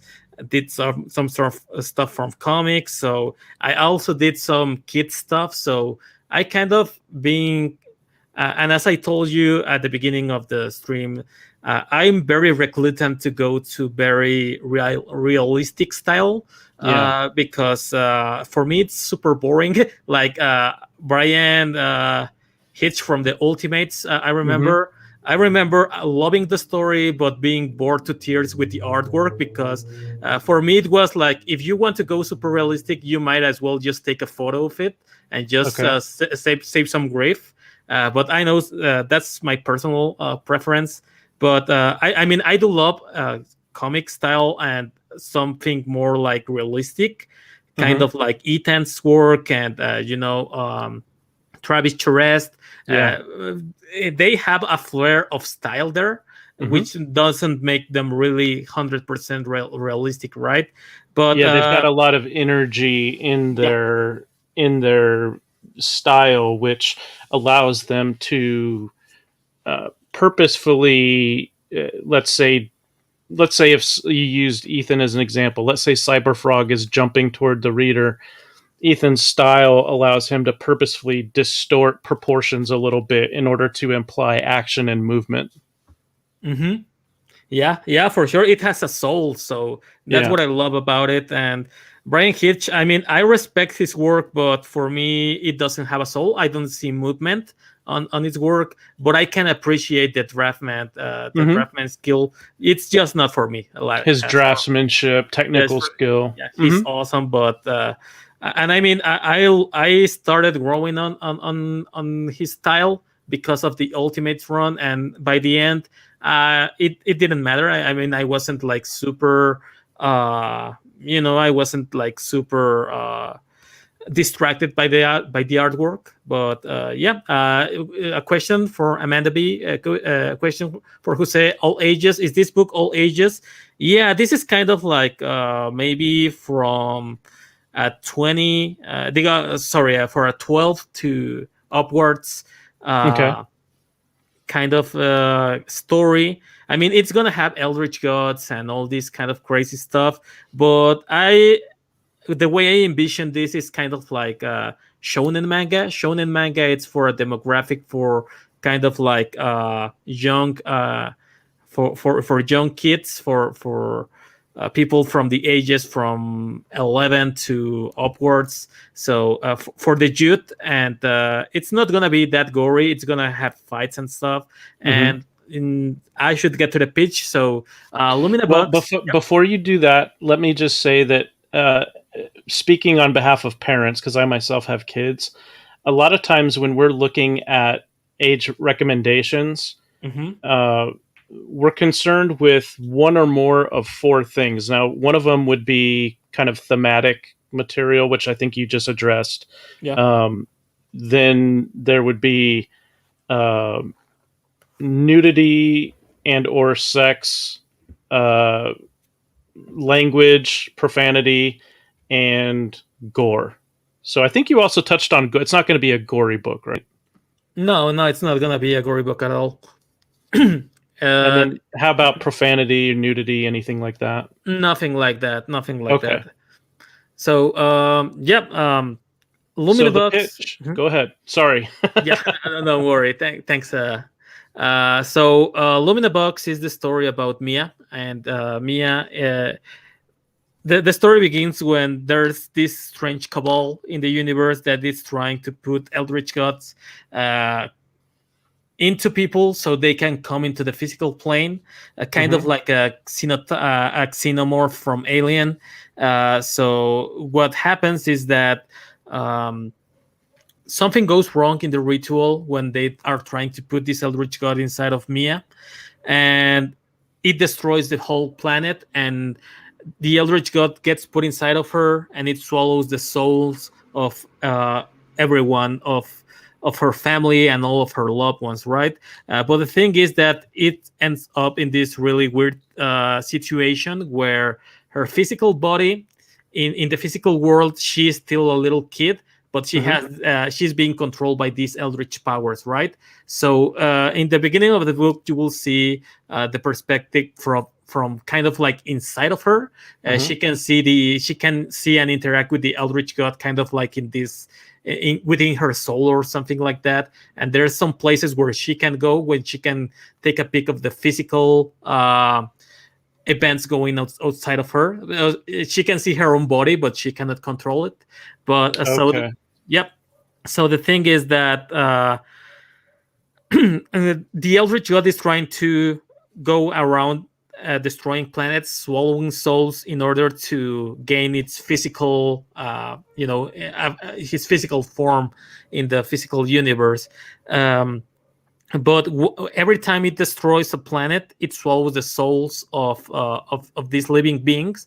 And when it does that, the eldritch god inside of Mia, it opened its core. And since Mia it's inside seeing all of this, the only time she can get to see her family is when the eldritch god is eating these souls, right? So they are not entirely destroyed. So she's a little kid, so she doesn't really have these real strong morals. So she is like 7, 8 maybe. So her sense of personality isn't like really fully there, she lacks experience with real people and what is good and what is evil. So the thing is that the only time she can see her family, which she loves a lot, is when this eldritch god eats. So the story will be about Mia trying to tame this eldritch god, regain control of her body.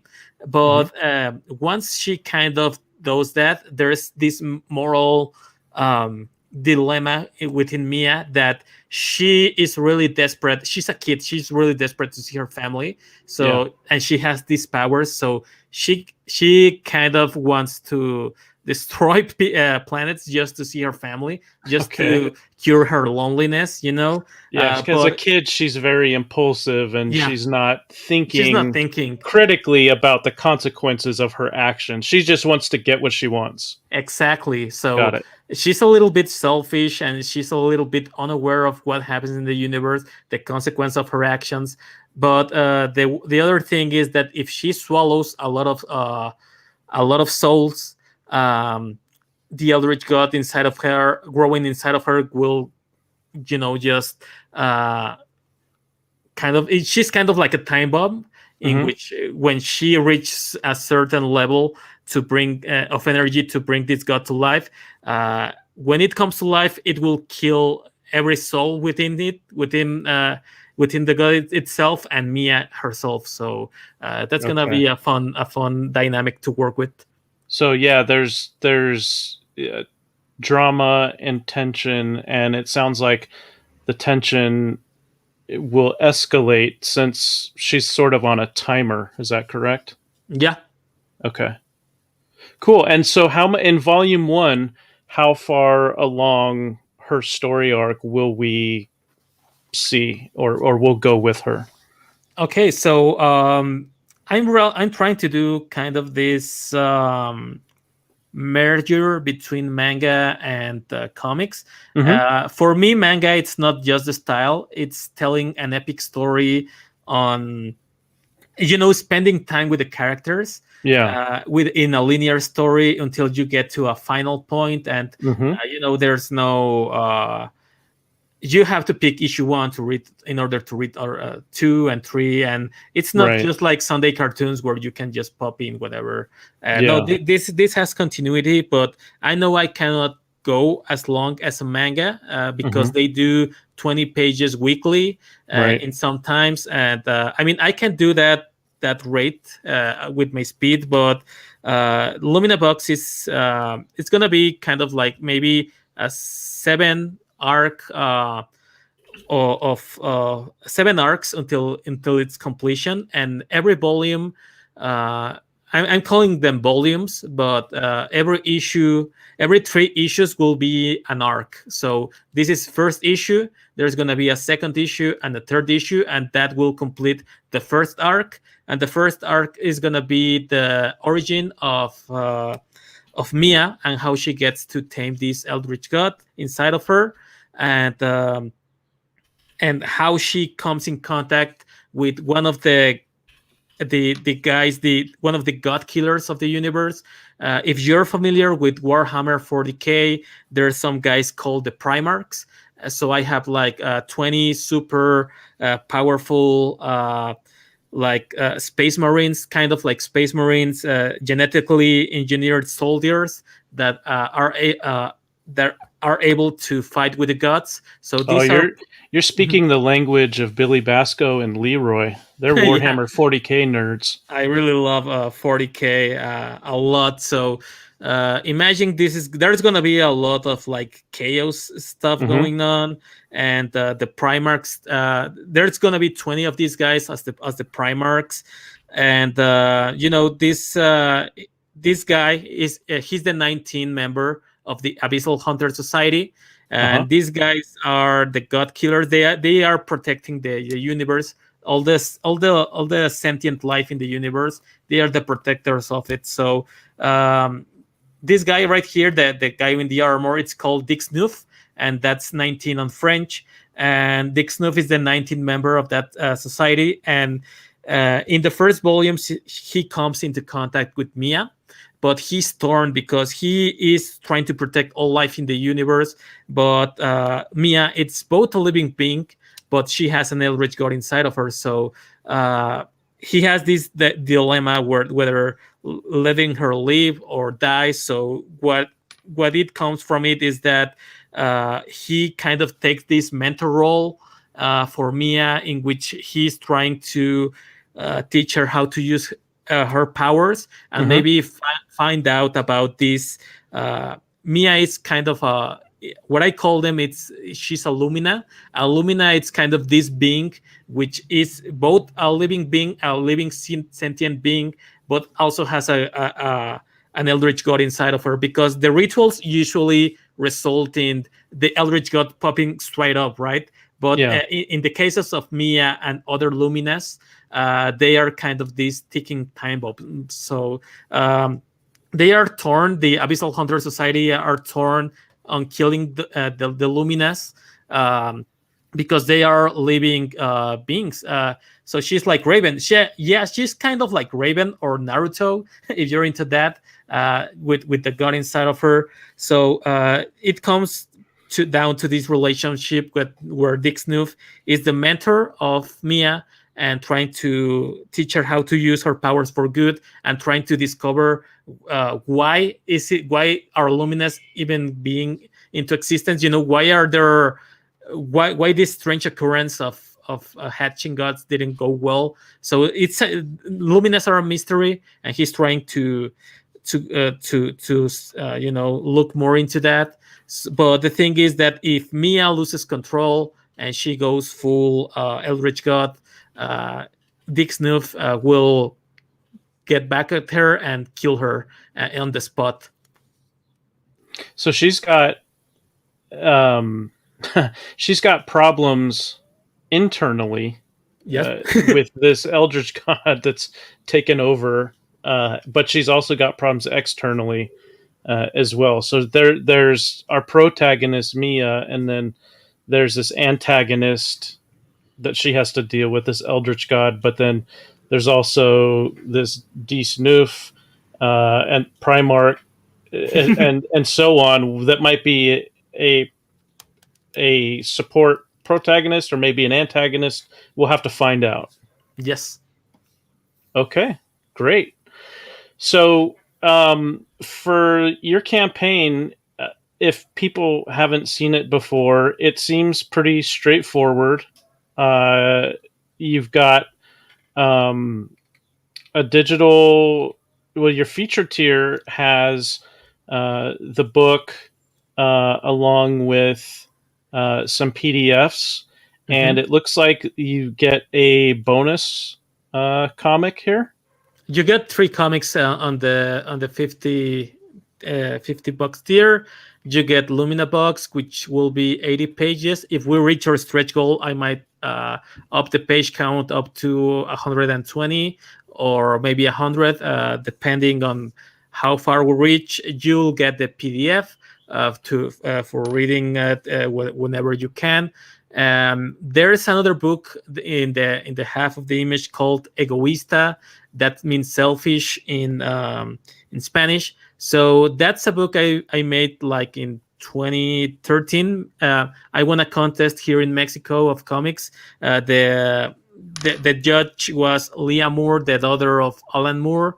She actually, when I won, she gave me a lot of Watchmen swag and all this stuff signed by Alan Moore. So I have a kind of like like a bag of comics from Alan Moore all signed up. Nice. Gathering dust because I haven't found a place to put them. I might be able to sell them on eBay sometime. I'm not really big into signatures on getting stuff signed. I don't mind. I have this Hellboy sketch signed up that when I was working with Mike Mignola, he gave me, but I don't really kind of I don't have place in my house to have original art, so I prefer that someone who appreciate more than me could have them. I have like Frank Miller and lots of guys sketches, but I like reading books. I don't like them being signed. I just like the story and all that stuff. But so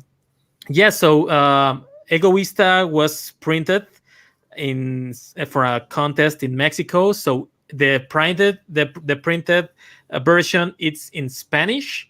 But for this campaign, I will be translating the PDF into English, so you can get the printed Spanish version, and you can actually read the whole thing, the 90-page book on a PDF. And it has another book with 160 pages called My 8-Bit Story, which I talked before. That's the book that got me the work into Dreamworks and into first, second books.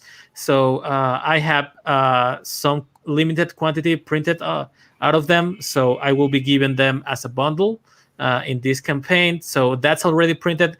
All these books are already printed except Lumina Vhox, which is being made right now, and it will be printed with the money we get from the campaign. So that's over 400 pages of content for $50. Wow, that's fantastic. Looks like you've got a digital tier for those who either prefer digital comics or are living halfway across the planet, and the shipping would be outrageous. I know there's some people who also like to do graphic novel reviews, and they tend to go for the digital tiers. It makes it really easy for them to record their review videos using those digital comics. And then the printed Lumina for $25, it looks like this is the basic tier where you've got your printed book, and you also include a free digital copy. Okay. And this is the tier that I backed on the Michael Bancroft show, the 8-bit Lumina, where you've got your Lumina Vhox Volume 1 and then a copy of Jose's other comic here, 8-bit storybook. Yeah, and that's the one that you were saying it was that book that got you the job with Dreamworks? Yes.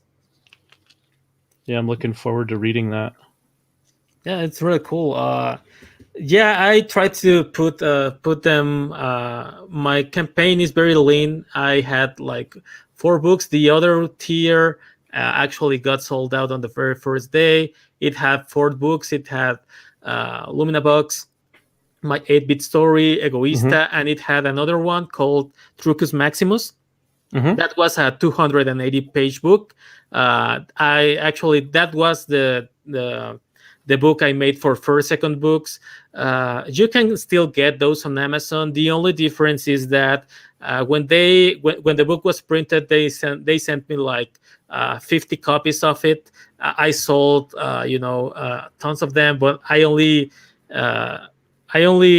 got like the ones remaining are the last ones I will have on my hands, which means that these 18 books will be the only ones that will have a signature and a sketch inside of it to make it different from what you could buy on Amazon or something. So that's what made them special, different, because I won't be signing anytime soon on first, second, or any Comic Con soon, right?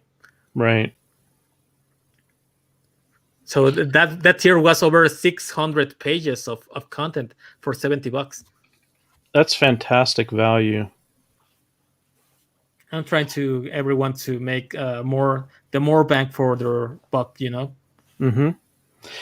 it was, as a customer, I certainly appreciate that, and as a fellow creator, I'm always trying to pay attention to campaigns for a variety of reasons, and one of them is, how are creators bringing value to their customers, and like you say, bang for the buck is a big one. And I know that we've got some people in the chat who have decided to back the book as a result of our conversation today. So thanks a lot, guys. Yeah, I'm going to do a refresh on the campaign before we end the show here in a couple of minutes. But I just wanted to quickly show people on the rest of the page that you've got those books you were talking about. And so people can check those out. Yeah, it has a small description, page count, and everything you need to know on those little images and some samples of the art. Yeah, and this silent comic I thought was interesting. I like when those are done well, and based on what I've seen from your artwork and in talking with you over the past few months, I expect that this is done well. So I'm looking forward to this and letting my kids go through it, in addition to Lumina Vhox. So that is pretty much it, guys. We're going to have to get going here. Again, Jose, thank you so much for being on the show. Really appreciate your time. And thank you for having me. Oh, absolutely. My pleasure. And when the campaign is ending or has ended, different people like receiving updates. Some people like them every week, some like them every month. What's your plans as far as keeping people updated on the progress of your work and then fulfillment and so forth? Yeah, for sure. So I will be for the next 2 weeks. This is a one-man show. So I am doing all the art. I'm doing all the promotions and streams. I did the animated trailer by myself. I'm doing, all the art, all the graphic design on the campaign. So right now, I'm just waiting on my girlfriend. She's an animator to finish one of her jobs. And after that, she will start helping me with getting back at customers with the emails. Because there's going to be, on my campaign, I have sketch commissions, which require getting in contact with the backers and asking them, like, what character would you like me to draw? And if there are any image references, it's kind of like a lengthy process. So she will help me with that. So if you here in the chat have already backed and you haven't heard from me for the commission the commissioned sketch card. I will be contacting you maybe in 2 weeks. The very first week is been kind of super exhausting, but fun for me. So I haven't been able to go through that because I still have to make commissions, and I'm doing draw streams every day, so you can see the progress on Twitch after Bancroft show.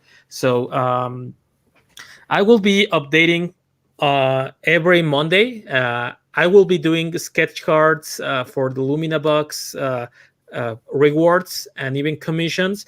I will be posting them every Monday, so you can see that I am actually working. And I plan to start adding some stuff. I don't know if you guys knew, but I was without energy and electric power and water for 10 days. Oh, wow. Yeah, because here on Mexico on Easter, they kind of cut all the services because of the it's tradition. It's weird. It will be hard to explain, but yeah, in 1 week, the first week of Easter, they just turn everything off. In some districts, they do maintenance, and yeah, and it's hell because those are the hottest days of the year, and you don't have power, and you don't have water, so you're all stinky and doing stuff. Yeah, so I just ended up doing housework in those 10 days, getting as much as I can, but I am a little behind on this, so I will be doing every Monday updates for, I mean, what's coming on next Monday. I will be doing some original pages. I will put on maybe 1 or 2 original pages. The one where the hand is grabbing the girl, Mia. I will do that on physical paper, pen, ink and pen, and I will try to grab some of the cooler pages, and I will do them on different tiers, so you can choose exactly which page you like, and that will be complete with another sketch card related to that, like, but in a smaller scale. So maybe the same thing happening in the page, but from a different angle, so you can kind of get that exclusive. So I will be doing that, and I was talking with Shay and other guys for information on how to get my campaign done, and they said I will have like 5 characters that will interact directly for like 10 pages with 5 pages with Dick Snoof. They call him because they have this eldritch this eldritch menace coming to their planet, and they call for assistance. So I was thinking that since I don't really have these characters designed, I will put on a perk where you can get drawn into the book. But not only do you get drawn into the book and interact with my characters, but you will also get a sketch card of your character, so you can have something physical, not only the being on the book, but the physical sketch card of your character. So I think that will be very cool. Yeah, that is cool. Every Monday I will be I will be trying to bring something more to the campaign. I really love the Professor Murph, how he did his campaign. He was starting to add some stuff after the campaign finished. But I'm trying to do something like that, in which every week to try to make the campaign being alive. I don't know, maybe announce maybe next week there's gonna be originals, but maybe in 2 weeks we're gonna have stickers and posters, and maybe 2 weeks after that, maybe a week after that, we'll have like keychains. And if everything goes well, at the beginning of the first 30 the second 30 days, I will put on another supplemental book which you can purchase with the concept art for Lumina Vhox. Wow. For I don't know, maybe 10 or $15, and only $5 of shipping. But I know that it for some people that will be like unfair, because they want a bundle with everything. So I am planning on all the swag I told you, like the stickers and all this kind of stuff I will be putting up. Maybe do a package where you can get all the swag plus the book on another tier, so it doesn't look like it doesn't look so unfair for people who... Yeah, it sounds like a good idea. And if people don't really want the main book and only want the art book, they can get it separately, So that's my attack plan on these campaigns. I've been, my main inspiration was Professor Morph doing, seeing what he did, seeing the low numbers he got at first, because nobody believed that he was actually selling all that much product at at that lower price.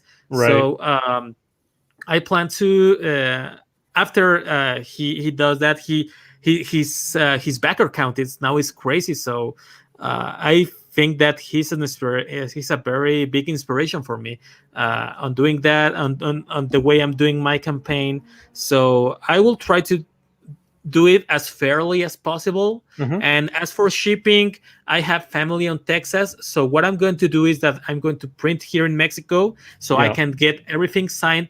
And myself personally, I will drive through to Ciudad Juarez, where my aunt lives, and we will she has kind of this graphic design company where she is always exporting kind of menus and stuff for Denny's and other kind of restaurants. So she has this network set up where she can cross tons of books, tons of stuff, and she will help me cross my books, of course, for a fee, and into our relatives' house in Texas, so they will help me with the fulfillment. So nice. It will be doing from Texas locally. I've been talking with Shay a lot, and she recommended me, like, I was about to use stamps.com because Narwhal told me about it, but Shay told me that there's actually a better option called Pirate Shipping, in which they are incredible, and their costs go way lower than stamps, and they are super professional. And Shay told me all about her experience, and she's been working with them for a lot of times. So I will be using that. I will be using all of the knowledge you guys, you other artist creators on CG have taught me, and I'm very appreciated for that. So that's the way I'm gonna fulfill. After I finish doing this, I will go in demand until the book is printed, and after that, after it's printed and everything it's all said and done, I'm not gonna leave the in demand so long. I'm just gonna do it until I finish until I have the books and they are packaged the right way. And after that, I will immediately close it, because I only want to make one trip to Texas. I don't want to be making like 2 or 3 trips only because I have like 10 more backers, So that's my plan on it. That's how I plan to do it. And hope you guys approve of this. If you are kind of maybe like, if you want to say like that's a stupid idea or something, just let me know. I'm open to suggestions. I always trying to do the best I can. I'm learning as I'm doing this, so this is my first time campaign with CG. I'm a first time creator with you guys, so seeing this campaign exploding in such a way, I don't know. I'm stoked. I'm super shocked that we have so many backers, and you people have put this trust in me, believing in me. So that means a lot to me, and I will pay you back with as much as I can give back to the community. And so that's it. Well, I think you're doing a phenomenal job, Jose, and you picked up another 7 backers during the show. Oh, that's nice. You've now cleared $6,200. You're at $6,209. You're 88% funded, And around here, we like to call that the Fulton Fuel. It's been added to your campaign. So I love this. Congratulations, man. Again, thank you for being on the show. Thank you to all of the viewers. Thank you so much for the backers who have decided to back this campaign. I know that I'm certainly looking forward to receiving the books. And with that, I just want to encourage everybody to go out and make a great day. Goodbye. Yeah.